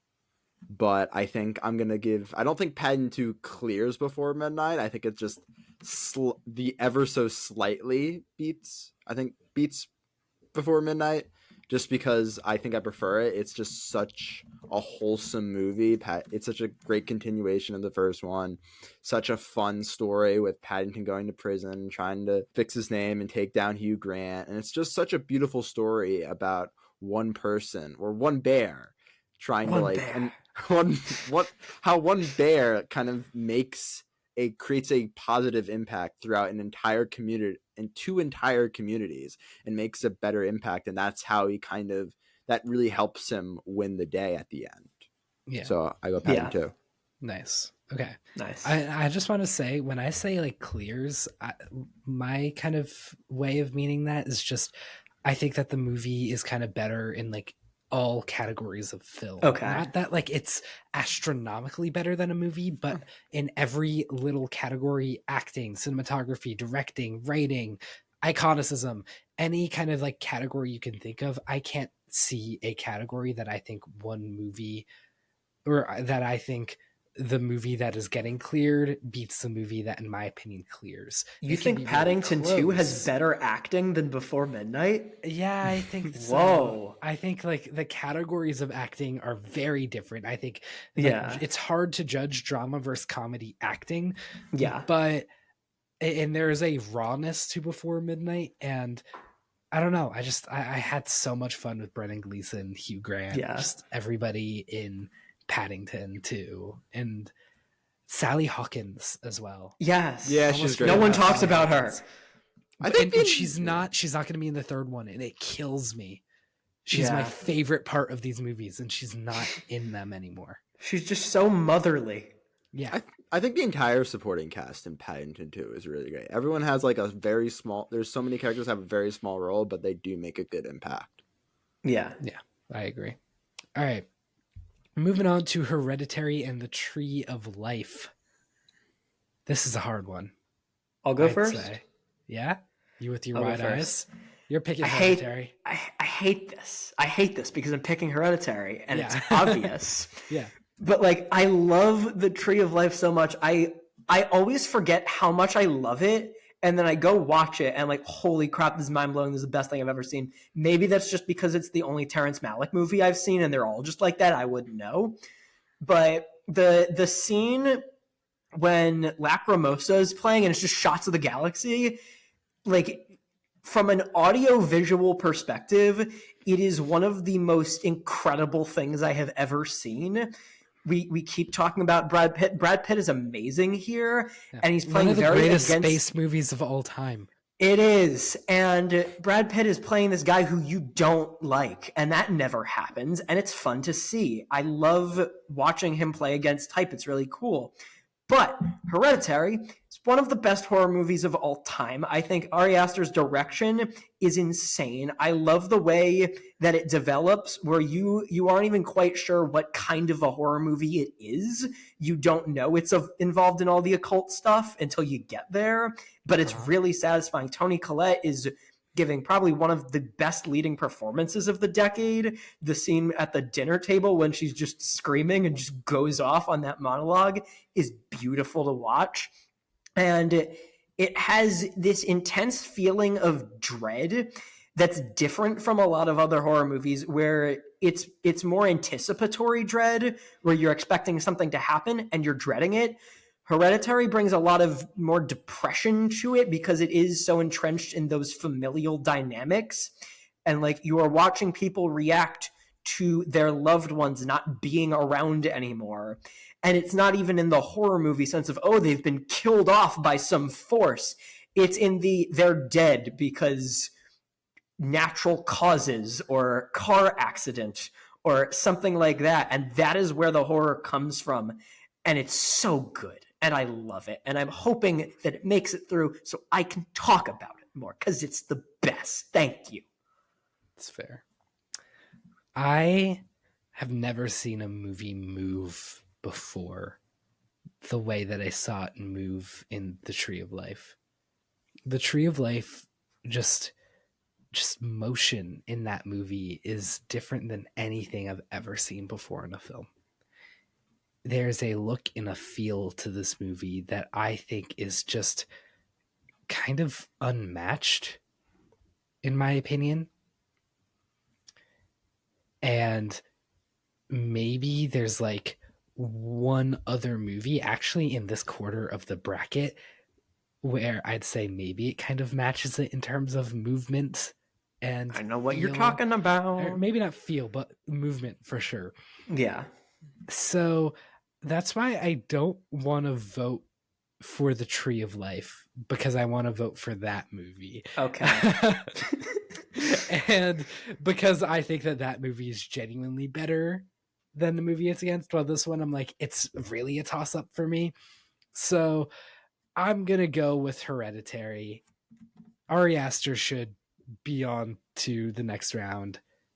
This is a great film. I'm not even too high on it, but I'm definitely high on it enough to get it through to the next round. Okay. Brendan, I know it's a 2-0. We sorry. Keep doing this to him. I love Hereditary. Okay. Whereas good. I don't love A Tree of Life. Oh, perfect. I appreciate a lot of what Tree of Life does, but I adore everything Hereditary does. That's a good way to put it. All right. This might be amiss of me to say. I'm sure that you guys will disagree. I think it clears Perks of Being a Wallflower. Totally disagree. Okay. Disagree hard. You disagree hard. I disagree very hard. I used to love Perks of Being a Wallflower, but it just hasn't sat well with me the longer it's been since I've seen it and the more I've grown up. And I don't know, I look back on these films and see them both as these coming of age movies of young people going through really strong hardships and what it's like to be young.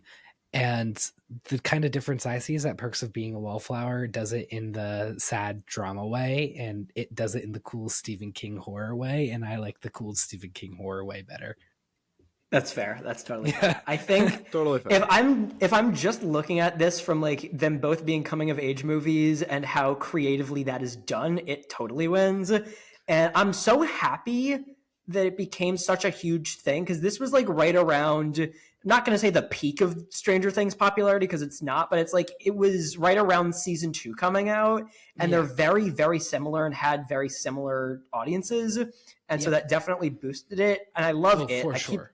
I keep saying I love it. I mean, I like it, the movie, as well as the descriptor.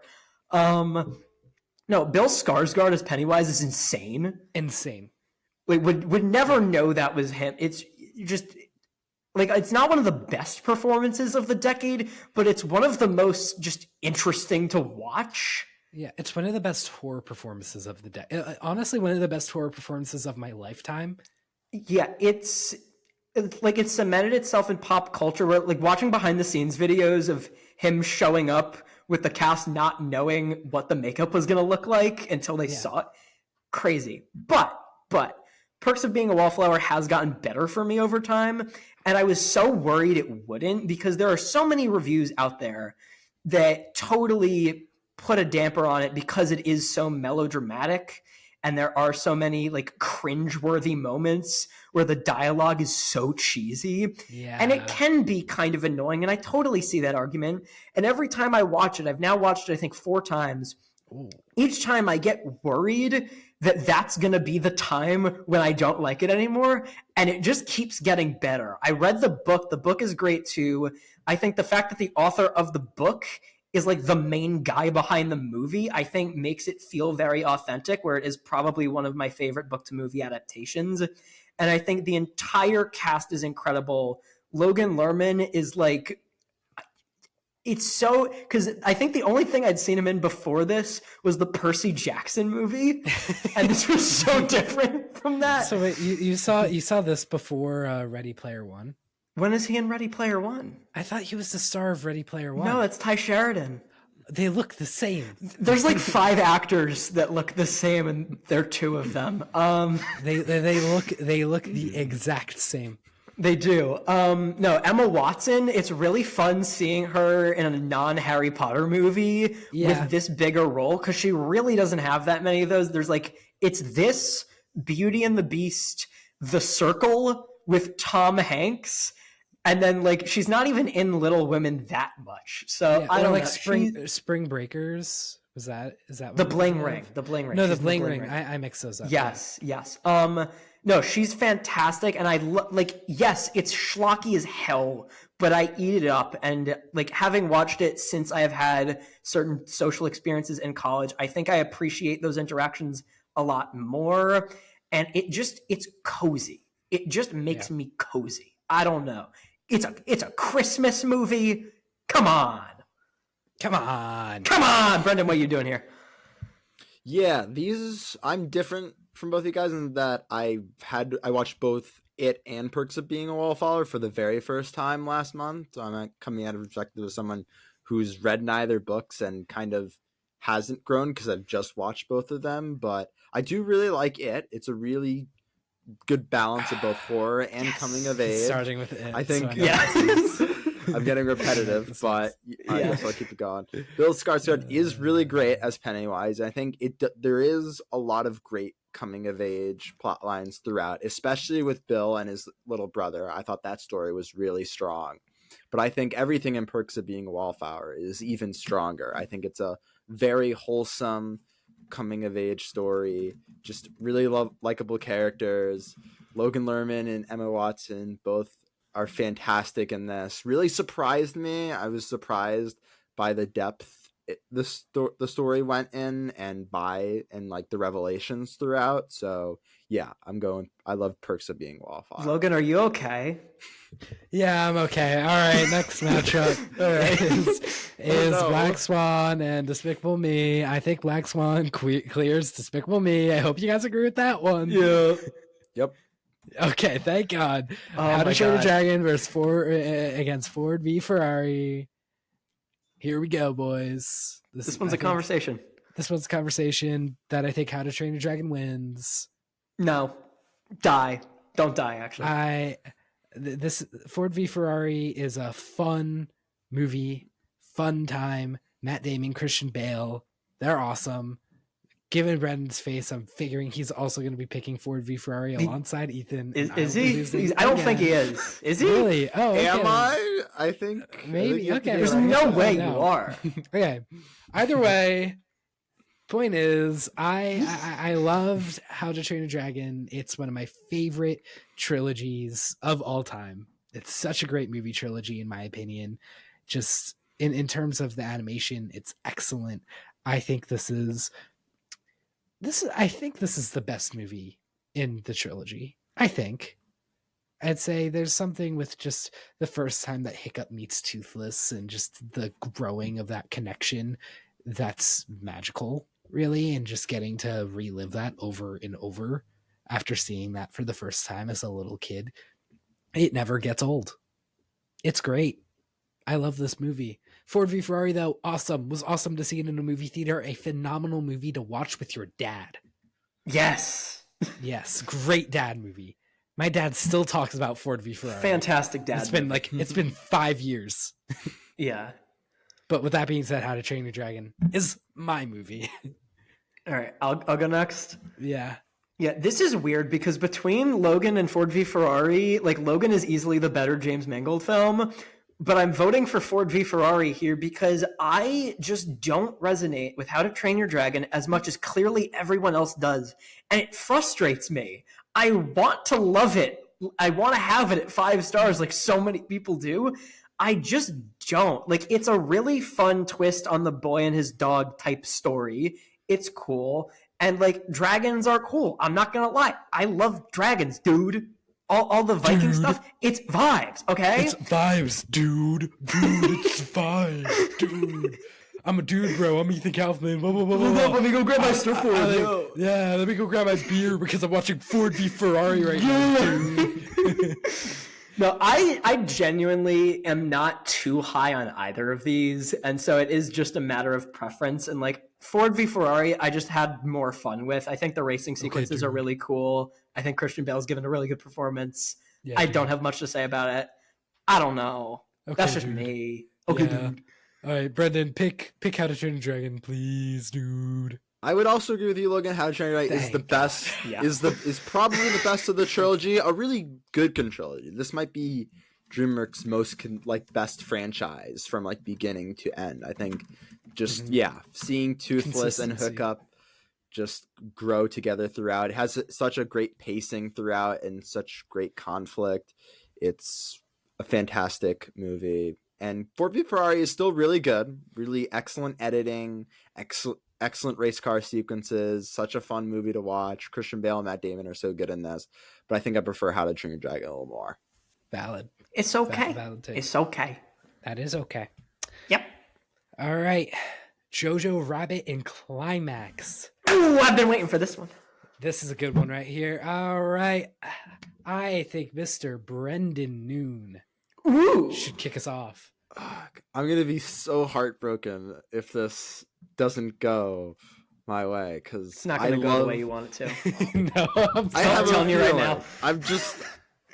I know, like, I feel like I know it's not going to go my way. No part of me thinks Jojo Rabbit is making it out of this alive. No, I love Jojo Rabbit so much. This is a personal favorite of mine. I think this is a hilarious movie. It combines both comedy and drama so well. It's such a perfect satirization, but all the great comedy, for me, doesn't hurt the drama at all. In fact, I think the drama is enhanced.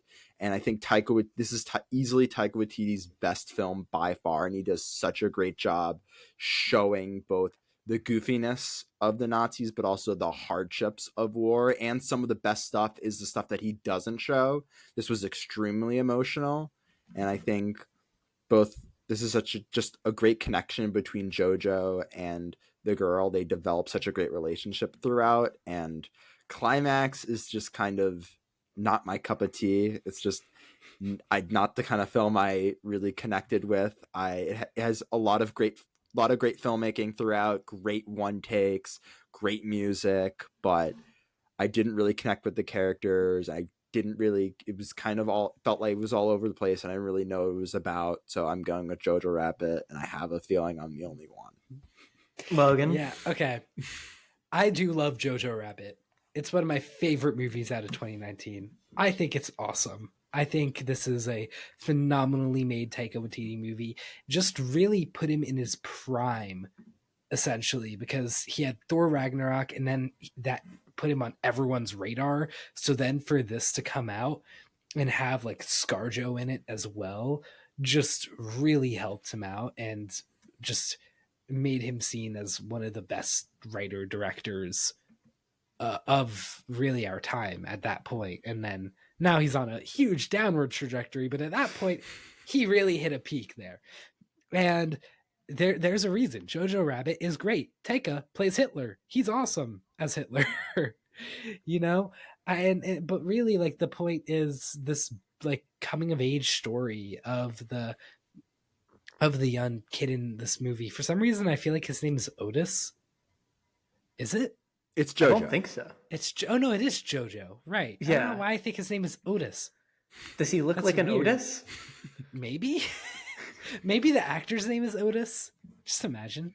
That'd be kind of funny. I'm gonna look at that So- just to make sure. Anywho, this. His name is Roman. That's very different. Oh my god. I am way off. Okay. Yeah. Well, anywho, just getting back on track. I had a voice crack there, I believe.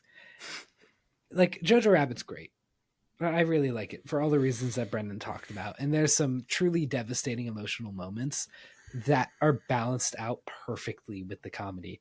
With that being said, Climax is a beautiful mess where I connected with none of the characters. I hated pretty much all of them. But my God, was I terrified. And there's a lot of times where I ended up watching these movies really late at night after working at a summer camp and falling asleep and having to watch it the next day because I was exhausted. I watched all of Climax. I did it. Good was job. exhausted, but Climax, like, I was up for Climax. I saw that movie unfold and I was glued. I was jarred awake by that film. And I've never seen a movie like Climax before. And this is the movie I was talking about, where the camera moves in a way that I've never seen before, aside from the Tree of Life. The camera, in just the way the motion works in this film, just feels very similar to me. I like this movie better than the Tree of Life, actually. You know, this is my Tree of Life, people. Yeah, that's what you can say. I mean, it's also mine. There you go. First Gaspar Noé film. Fantastic Gaspar Noé film. All right, Ethan. I mean, Yeah. I would guess that you want to save this for a different round to really talk about it. Yeah? Because, I mean, I guess, sure. yeah, why not? We know I'm picking it. Yeah. Exactly. I love Jojo Rabbit, and it's not a 5-star movie. I know a lot of people who have it at 5 stars, but it is more than any other movie, I think, that I don't have at 5 that other people have at 5. I can see why they do. I think the way that the comedy and the drama is blended is so perfect. I think Taika Waititi's story as a filmmaker is really compelling, and it's so obvious that this is the movie that he had always wanted to make. And that, like, Thor Ragnarok preceding it finally allowed him to do this. And him playing Hitler, like, it shouldn't work. It does. It's great. The way that the kids are, like, the main characters and kind of carry a really stacked supporting cast on their backs is fantastic. And the thing that holds it back is, I think, as well as the comedy and the drama are blended, I think the drama is so much more effective. And that anytime they are focusing on the jokes or the more lighthearted aspects, I was wanting it to get back to when it was sad, because as we have established, I love depressing stuff. And so that, like, 15 minutes or so when Jojo's just wandering around, and then you realize that his mother has been hanged, and then he goes back home, and it's just him and Thomas and Mackenzie basically, like, against the world.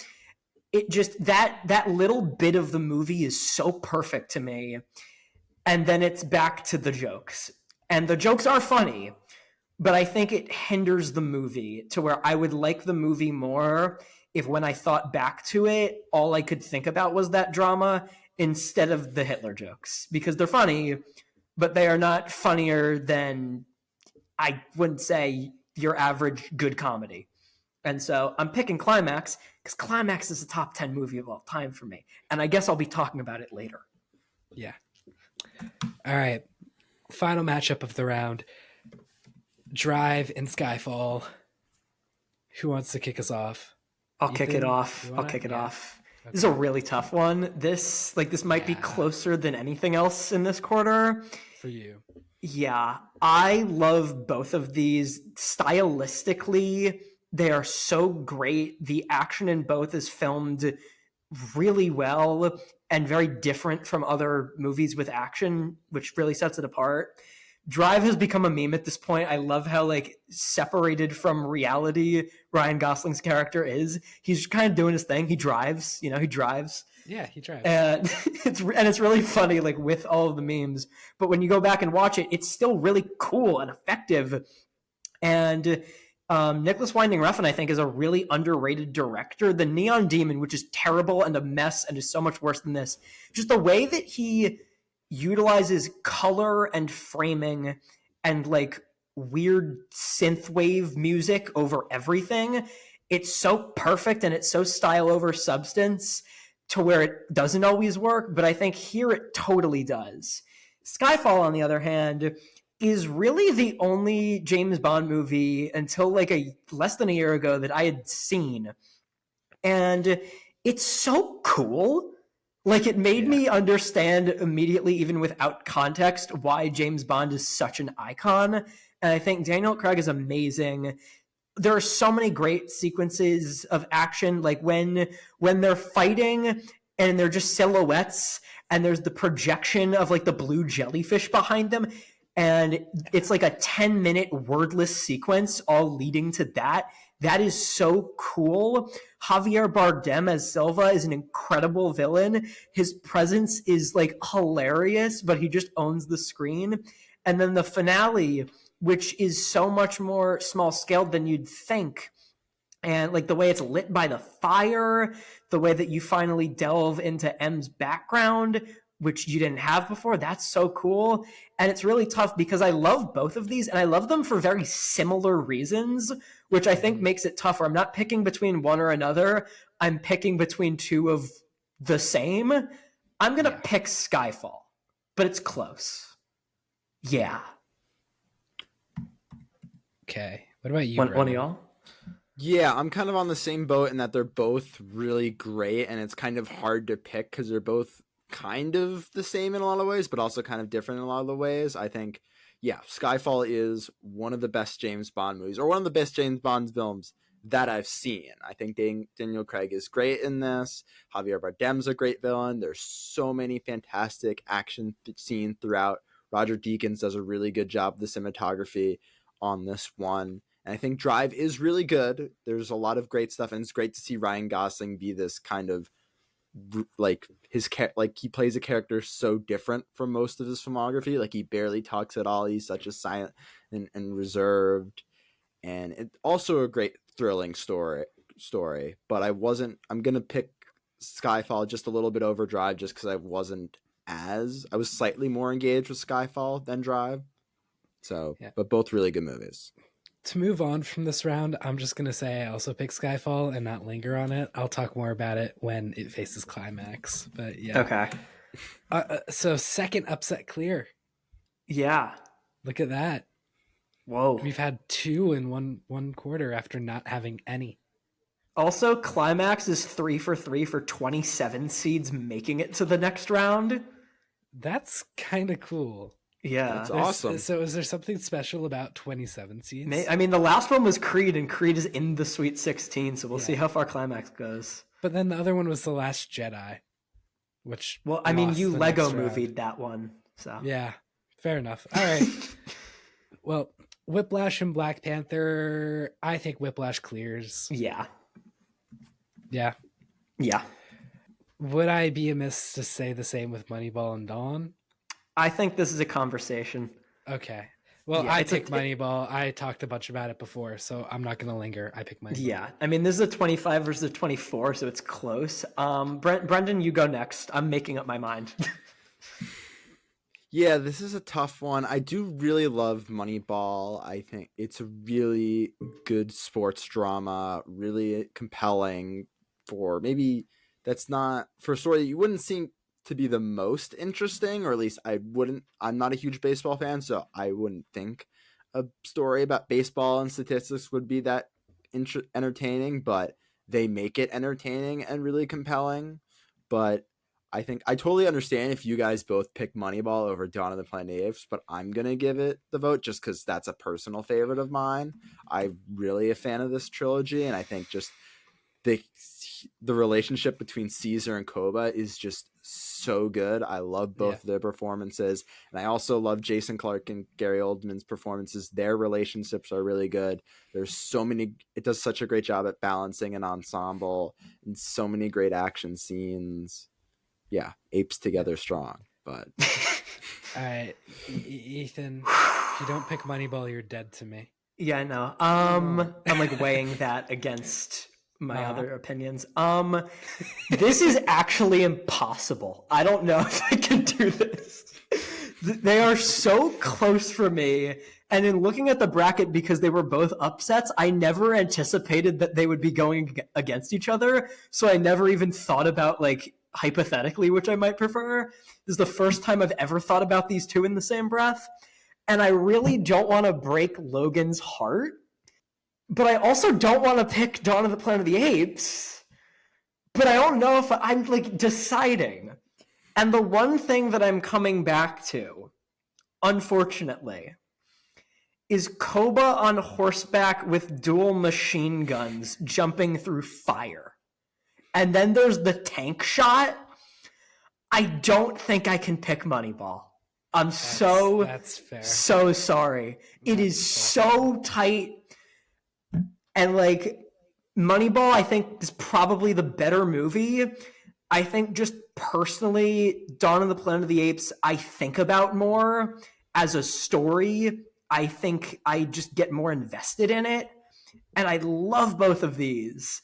And it's maybe not fair because you love Moneyball so much more clearly than a lot of movies on this bracket. And I like this is like basically 51-49 for me. I'm picking Dawn now. That's fair. Yeah, I'm surprised that I'm not the only person that's such a big fan of Dawn of the Planet of the Apes. I'm surprised it's going this far. I'm fascinated it's going this far because both times I've picked it, it has been against a movie that I like just as much as it, pretty much. Yeah, that's fair. I mean, yeah, I'm sorry. Yeah, I feel like now this just means, though, that Whiplash is going to make it to the Sweet 16 without any conversation. I mean, that's what happened to Parasite. It's fine. Yeah, and Spider-Verse, too. Well, actually, no, Spider-Verse. We talked about Spider-Verse against Lady Bird. Yeah, we did. Okay, so never mind. Spider-Verse had some conversation. Right. But Prisoners and Baby Whiplash Driver. Getting to Parasite. All right, I'll be genuine now. Prisoners clears. Yeah. Yep. Yeah. Yep. Okay. Yeah. Cool. Okay. But Wreck-It Ralph, on the other hand. Yeah. I'm sorry. I had to do the meme pick. I had to. Okay. So Wolf of Wall Street, Manchester by the Sea. We didn't really talk about Wolf on Wall Street at first. No. I think that this is a really great Scorsese movie. Really great. DiCaprio gives a phenomenal performance. He should have won the Oscar for this movie. Totally. With that being said, there's something about the rawness and realness of Manchester by the Sea that Wolf of Wall Street just doesn't have because of how flashy it is and because of how wealthy this film is. It's all about big money, and I like the small town sadness of Manchester by the Sea more. So I'm going with Manchester. All right, I'm going to go next. Okay. This is tough. I love Manchester by the Sea. And again, they're so totally different. One is more scaled back and sad. One is flashy and maximalist. I am someone who loves maximalist filmmaking. I think it highlights what film is able to do more than minimalist filmmaking, which is yes, obviously. And it doesn't always work, but I think when it works, it's really great. And The Wolf of Wall Street is my favorite Scorsese movie. It's not the best. Well, okay. It's not the best. Goodfellas is definitely better. But I think just in terms of how much enjoyment I take from it, DiCaprio goes off the walls. Yeah. It is probably the fastest 3 hours I've ever sat through. Yep. It is so high octane for a movie that is just conversations and people yelling at each other and being crazy and talking about money and stuff.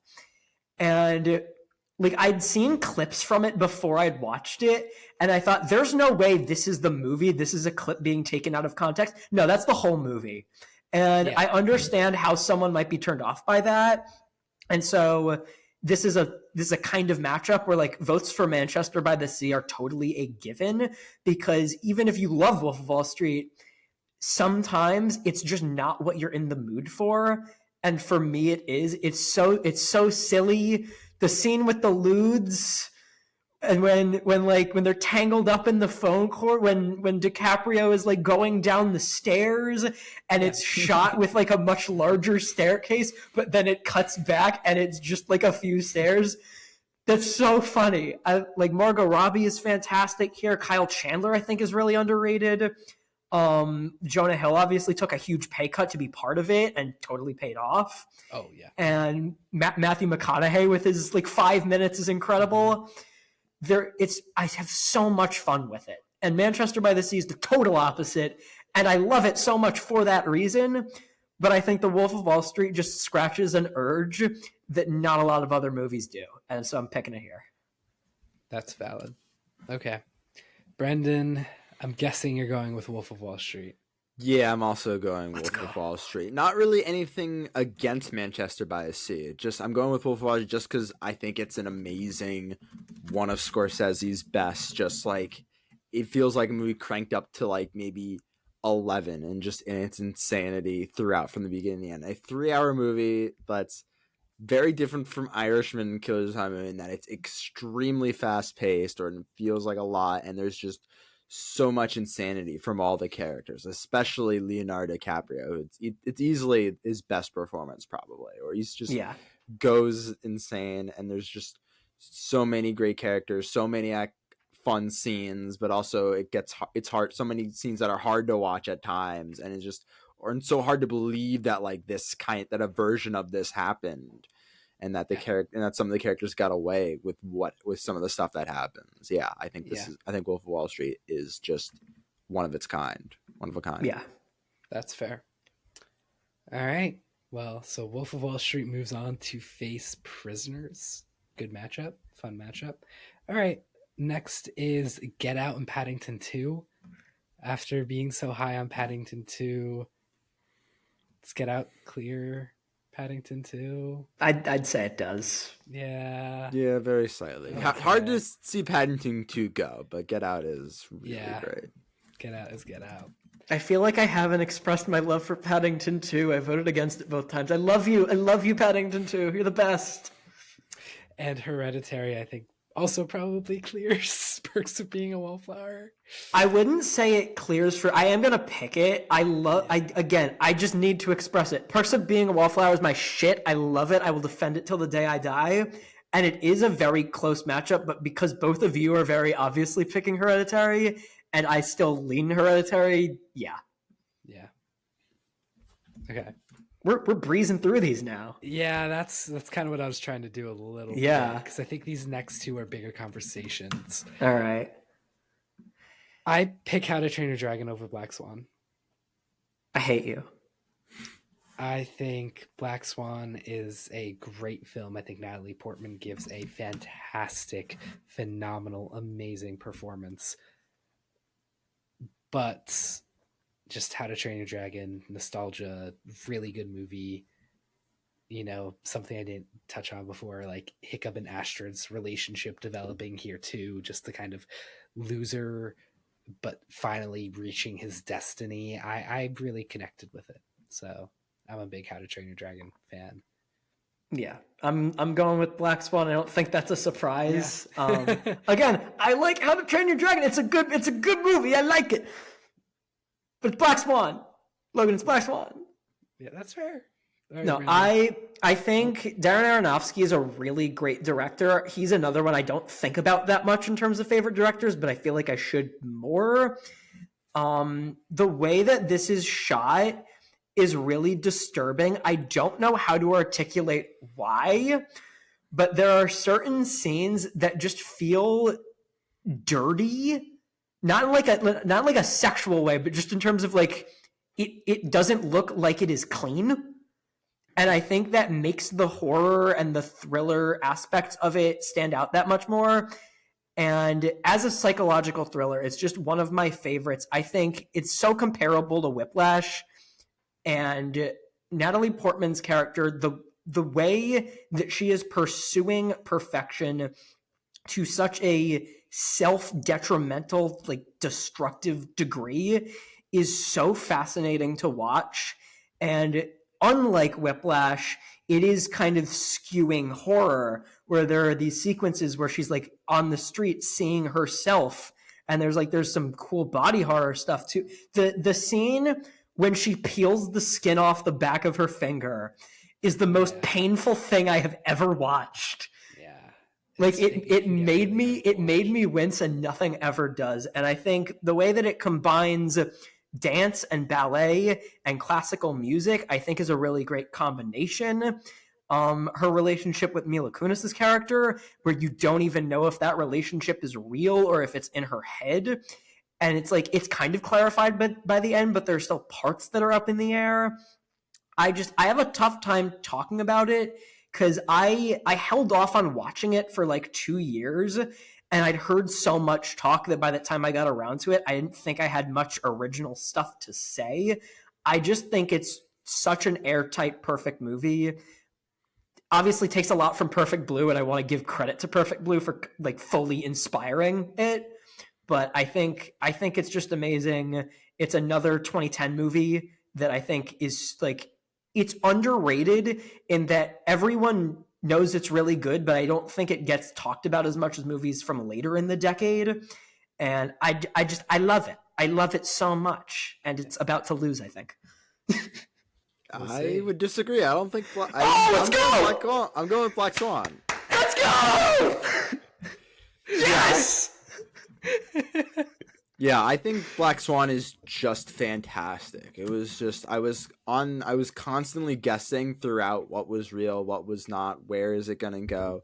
Natalie Portman is just so good in this, and yeah, Darren Aronofsky, just like Requiem for a Dream, kind of just creates just such an uncomfortable experience throughout. Yeah, and How to Train Your Dragon is still really great, but I'm gonna go with Black Swan. Fair. Okay. Well, next up is Climax for Skyfall. I think, Brendan, you should go first, because I think your pick is a bit more obvious. Yeah, it's a bit more obvious. I feel like maybe Climax just might be the equivalent to Ethan's thoughts on the Lego movie. I'm so happy if it is. And that I'm just not a big fan of Climax. It's my least favorite film. Maybe least favorite of this round. Maybe that or Tree of Life. I didn't really connect with it that much, but I understand. Wait, you like Detective Pikachu more than Climax? Oh, wait. Maybe it's not my least favorite. Maybe it's not. I'll take that back. It's maybe not my least favorite, but it's not. I'm not as in love with it as a lot of the other films. And if I ever thought best of 2010s, I really wouldn't think about it. It's just. Or maybe I should watch it again, give it a second time, get more to think about it. But yeah, it's just not my cup of tea, whereas Skyfall and a big action blockbuster with a great hero and villain, that is kind of more my alley. So yeah, this is just down to preference. Yeah. All right, Ethan. Now I get to talk. Okay, I mean, well, that makes me nervous. What are you gonna do now that I'm the reason Moneyball isn't advancing? Oh God. Oh yeah, I'm just gonna be spiteful. Please, I mean, voting for Wreck-It Ralph over Prisoners shows that you do have spiteful bones in your body. So I don't know. I mean, but that wasn't spiteful. That was just kind of a memeing bone. Okay, all right. But neither of these movies are like a meme. Okay, I'm now going to talk about Climax, which I've been waiting to do since we decided it was on the bracket. Yeah, I have a feeling. Yeah, Climax is one of my favorite movies of all time and is easily the most recent addition to that. I think like something like Challengers, which I saw 6 times in theaters, is probably like top 30 maybe, but like Climax is top 10. And the first time I watched it was one of the most visceral experiences I have ever had with a movie. I watched it with all the lights off in bed at like 2:30 in the morning with headphones. That was me. And it was beautiful. Yep. The dance sequence at the beginning goes crazy. The like 20-30 minutes where it's just everyone talking to each other and then cutting and then going to a different group. I love how that was done, where Gaspar Noé basically set them up with cameras and was like, yo, we're just going to roll this for 45 minutes talk about shit. And then they just took the most interesting bits of the conversations and made it a 20-minute sequence. That is really cool. And yeah, you hate every person there. No, like you want to watch them all suffer, which then makes the second half so much fun. It comes right after another like extended dance sequence shot like bird's eye view down on the dance floor. And then the credits come in halfway through the movie. And when that happened, I was like, yo, you can't do that. But Me too. But they did it. Yeah. I was like, oh my God, that's so like cool. Everyone's dancing, the floor is spinning, and then everyone leaves, gets out of the way, and then the credits just flash into the music. It's so cool. It's so cool. It blew my mind. And then the second half, which is a single 42-minute long take, and it is the most nuts thing I have ever seen in a movie. And Brendan, I understand if you don't resonate with it. I understand if a lot of people don't resonate with it. It is not everyone's cup of tea. It is some of the best filmmaking ever. Just jumping between all of these different characters, like twisting the camera upside down, all of these bright colors. As again, someone who loves music supervision, the way that the entire movie is basically just set to like the music being played at this party, and it gradually gets more discordant as it goes to like coincide with the camera getting all wonky. When the kid is locked in the room, oh my God, and dies, that's terrible. Why? When I forget her name, but when the one girl is like pregnant and comes out, and everybody just starts attacking her, and she's like cutting herself. That's horrible. Why? It is just so engrossing. I love every minute of it. I have watched it a few more times since, and as is clearly demonstrated by just being on the bracket, I have taken it upon myself to show this movie to as many people as possible, because even among us film nerds, it is not talked about that much, and it is the most beautifully insane thing I've ever seen. And that's what I got. Please pick it, Logan. Please pick it. I hate this. Oh God. I hate this match. Oh God. You're going to pull a money ball. Because on one hand, Skyfall is just an amazing James Bond movie and has some amazing action sequences. And Daniel Craig is great. Javier Bardem is great. Direction is great. I love that movie. I've watched it time and time again and still love it to this day. And I am so lucky that we grew up in a good era of James Bond movies, because there are other people who got to grow up in the Pierce Brosnan era of James Bond movies. So we got to grow up in the Craig era, which has probably been the best James Bond era since the first era. And I can't remember the lead actor's name, and it kills Sean me. Connery? Yes, the Sean Connery era. Like this. So just overall, I'm grateful for that, and I love that, and I love this movie. I love Casino Royale. I loved No Time to Die, and just some great Bond movies. Climax, on the other hand, like Ethan just said, is just absolutely insane, maximalist filmmaking at its best. It does a really great job making you hate most of the characters, but liking a couple only for the characters you like to face just tragic demises. It turns a vibrant dance floor into hell. Literally, it becomes hell.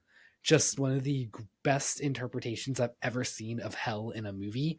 Like, if you're not going to tell me that dance floor is not hell at the end of the movie, then no, you're wrong. When it's all red and it's upside down and that one dude is like wagging his tongue around, that's so scary. Yeah, it's terrifying. With that being said, I'm picking Skyfall. No!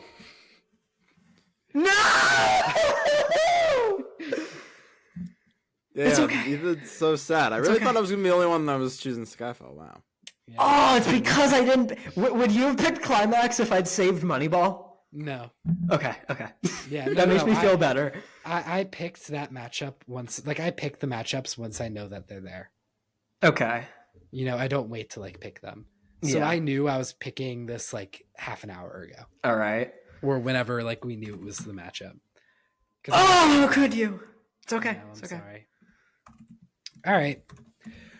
Whiplash clears Dawn in this next round. Yeah. So Whiplash Yeah. on to We the just Sweet won't talk 16. about it. That's fine. I don't need to talk about it. I don't need to talk about it. I can wait. We'll talk about it in the Sweet 16. I can wait too. Yeah. I can't wait to wait. Yeah. Okay. Prisoners, Wolf on Wall Street. I'm gonna pick Wolf of Wall Street. I swear, I promise you, I don't hate Prisoners. I know I have. I feel like you hate Prisoners, Logan.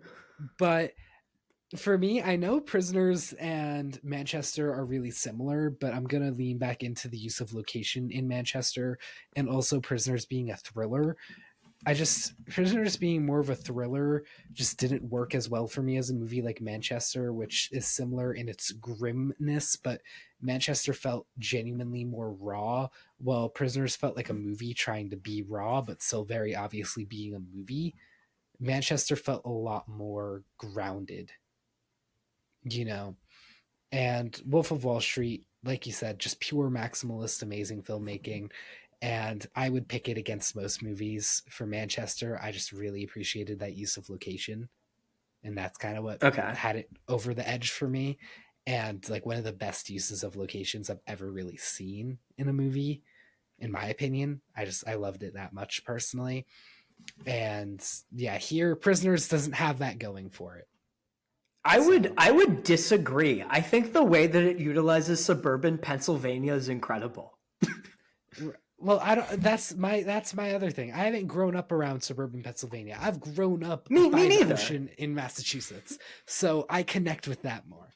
But if you disagree with me in Prisoners, maybe I need to rewatch Prisoners. Maybe. I mean, how long since you've seen it? Couple of years. Okay, yeah, rewatch it. Okay. Yeah. What I'll say on Prisoners is I do think the way that it utilizes the location is amazing, because I'm not going to sit and say it's like, oh, it's a small town where nothing happens and that's why it's effective, because I don't think that's really it. I think it just makes it more intimate. I think if it wasn't so dreary and like kind of small town Pennsylvania, I don't think you would feel the weight of the kidnapping so hard. And you need to, because that is the core of the movie. Hugh Jackman, who gives one of my favorite performances of the decade, like you said, shows so much rage. And it is rage motivated by love, but it is scary. And like you genuinely fear, even though he is not the villain, he is the protagonist. You fear for everyone around him. And like when it's him and Terrence Howard at the house, and he doesn't want to keep going through with it because he doesn't even know if Paul Dano's the one behind it, which he isn't fully. But like you so see where Hugh Jackman's character is coming from, but you just want him to stop because you feel like he is going to go too far. He arguably does many times. And on the other side, you have Jake Gyllenhaal, who is fantastic. And I'm so happy that I now like get to pick a movie with one of my favorite Jake Gyllenhaal performances after voting against Nightcrawler. He is amazing here. It's similar to his performance in Zodiac. The character even is very similar, where it's this detective kind of getting super involved in a case to where he's losing his own sanity. The freak out he has at the office where he like smashes the keyboard. I love that scene. And Villeneuve doing a drama is amazing because he is such a great director at immersing you. And we talked about this last time. I do think he is better at sci-fi. I think I prefer him as a sci-fi director than a drama director. But I might honestly say that Prisoners is my second favorite Villeneuve movie. I might put Dune 2 as far as third. I might do that. Yeah. Wow. It is so similar to Manchester by the Sea. It is so hard to watch. It is depressing as hell. And it's thrilling. Like, you want to get to the bottom of the disappearance. But you get so involved in just how upset everybody is. The scene when they're in the car together and Hugh Jackman's just screaming that he's like, he needs to find her. He would die for his daughter. and he doesn't know what to do and is just flying so hard off the handle. And the ending is incredible when he's down in the hole and you can just faintly hear the whistle and it cuts to black, and that's the end of the movie. It's brilliant. I love it. And I love Wolf of Wall Street. I've already talked about why I love it, but Prisoners just festers in my mind so much more. I gotta pick it. Brendan, don't let me down. Yeah, it's really hard because when I consider both of these films some of the best of the 2010s, and I feel bad I'm voting against Wolf of Wall Street because of how good it is. Yes. But Prisoner, I give just a tiny edge to Prisoners just because I think I prefer the kind of the thriller story that Prisoner is, and that whole third act is just some of the most heart-pounding scenes I've ever seen. I was just on the edge of my seat, just waiting for what's going to happen next, wanting everything to turn out right. I was just like, no, save her. I was like, it's just, and yeah, the whistle at the end, just excellent storytelling. One of Villeneuve's best films. So I go Prisoners. Fair enough. So I think next up we have the matchup of the whole round. Or this whole this whole quarter. Really? I just think that this is like the coolest one. This is a good one. I mean, the 2013 face-off we just had was great, and I like this one. I don't know if I'd say that just because I already know what I'm picking here very easily. But I don't know. I mean, they're both great. I just feel like contextually, two of the best horror directors like that are new, Jordan Peele and Ari Aster, and just the films that they made, like these are their two best movies pitted up against each other. That being said, for me, I also have an easy pick, but I kind of thought that this would just it feels like the coolest one. Like these feel like two titans colliding, but weirdly to me, one of them is just a behemoth over the other. Totally. Is it the same one? I feel like it is. Are we all picking Get Out? Yeah. Yep. Oh, okay. Yeah, easily. Okay, really? Yeah. I really thought you were gonna fight for Hereditary. No, I love Hereditary to death. I don't even want to talk about Get Out because like it's already won. But like I just rewatched it last week. It's just the best thing ever. But you just... Oh, wait, you mean Get Out? Yeah, Get Out. Oh, I thought you meant Hereditary. I just rewatched Get Out last week. I rewatched it last year for a class. It gets better every time. Hereditary does too. They're so different. For what I think this tournament is, which is not only the best movies of the decade, which Get Out is one of, it's also the most essential and influential and defining movies of the decade, which Get Out is also one of. And so as much as I do love Hereditary, Get Out, I think, clears. Fair enough. Okay. So, final match of the bracket then. Black Swan versus Skyfall. Who wants to kick off? I'll kick it off. Okay. Yeah. You know what I think would be really cool? If the 1 seed and the 2 seed and the 3 seed and the 4 seed all made it to the Sweet 16. And I'm pulling for Black Swan because I love Skyfall. It's so cool. It's so fun to watch. I watched it with friends. I have not watched Black Swan with friends. I don't think Black Swan would be fun to watch with friends. It's not one of those. Probably not. No, Skyfall is like the best iteration of like just a fun PG-13 slick fun action movie with great set pieces. And I say that I like Mission Impossible Fallout more. No, Skyfall is incredible. Sam Mendes' direction is amazing and is absolutely what I want out of an action movie. But Black Swan, similar to a lot of the psychological thrillers on here, similar to Prisoners, I think, it just festers in my brain. And Fair. when you are watching it, you are fully locked into Nina's perspective. And so she starts going crazy, you start going crazy. And by the end, everything's crazy. And like, is she self-harming? Is she being attacked by like some other version of her? like you know the gist of it, that she has just completely lost her mind and is so devoted to like this company that she is willing to lose her mind to it.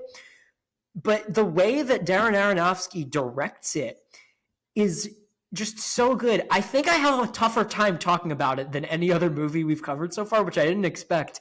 I just really love it. I just think it's not scary. It's just kind of like lightly really disturbing and eerie. And I'm going to make the Whiplash comparison again because, spoiler alert, I don't really think so since we haven't even talked about it. Whiplash is one of my favorite movies of the decade, is one of my favorite movies of all time. And so to see that from a different genre perspective is so cool, where Whiplash was one of the first movies I really loved as someone getting into film. And then I watched Black Swan, and it's like, holy crap, wait, it's the same thing, but it's ballet instead of jazz drumming, and it's scary. And I just really like it. Yeah, I don't think I have as much like coherent thoughts on this one as I do other matchups, but I'm picking Black Swan. All right, well, I guess I'll pick next because that'll leave Brendan to tiebreak. Because I love making Brendan the tiebreaker. Yeah, Brendan's done a lot of tiebreaking. So many tiebreaking. Most of it's been in favor of Ethan for this quarter. Yeah, which has been hard. It's hurt a lot. So that might happen again. But you know what? It would be really cool if 222 seeds make it all the way to the Sweet 16. I mean, the Lego movie's second bad. Alongside the Lego movie. You know, and the 1, 2, 3, 4 is so predictable and easy. It's nice to have an underdog. And Skyfall, it's not predictable. It's never happened before. Yeah, but like that's kind of what you would expect to happen. So it's cool that it hasn't happened yet. It should happen. They're the best movies besides Climax in this quarter of the bracket. But they're not the best movies according to us, per se. They're the best movies according to Letterboxd and like popularity and rating average. And me. And you. And so far, yeah, because you voted for all four. Yeah. But anywho, and maybe Brendan too. I guess we'll find out. But I'm going to pick Skyfall. Okay. I talked on Skyfall. Ethan's talked on Skyfall. It's wonderful. Great James Bond film. Brendan, break one of our hearts. No, do I really have to break one of your hearts? Yeah, you do. You're dead to me. It's so hard to choose because these movies are nothing alike. Like a psychological horror versus a big spy action thriller.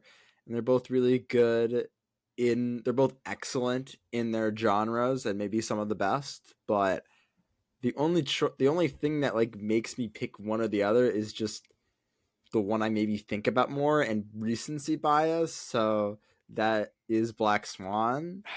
I love Skyfall, but I guess I like Black Swan just a little more just because it's just such an excellent horror film. And just because of Natalie Portman's performance. And Skyfall is amazing. Not the best Daniel Craig James Bond film. I don't think it's quite as good as Casino Royale, but it's still really great. I just think I like Black Swan a little more just because Portman's performance, Aronofsky's direction, and just the unpredictability of the story. A story that makes me kind of want to rewatch it again to try to understand it more and kind of think about how it uses the filmmaking to kind of create its atmosphere and its themes. Can I throw something out there because I don't want to be super dismissive of Skyfall? Yeah. The Adele song is fire, dude. Oh, yeah. Oh my God. Those opening credits are so good. So good. Best Bond song. Yeah. Yeah, maybe best Bond. Just had to say that. All right. Yeah. All right. Well, I think we should end off here because this has been a very long episode with this. Plus, very long. Ethan and I talking about Romulus and all of that earlier. So, yeah, we are ending off with a fun 1 through 4 Sweet 16, or at least they think it's fun. I don't think it's fun. I think it's very fun. Whiplash vs. Prisoners, Get Out vs. Black Swan, joining the ranks of Spider-Verse, Gone Girl, Budapest Hotel, Creed, Parasite, Portrait of a Lady on Fire, La La Land, and the Lego Movie. So yeah, gonna be a fun time. Swaggity daggity. Big swaggity daggity. All right. Thank you everybody for tuning in to this episode of What the Film. We'll see you all next Thursday. Take Toodles. care.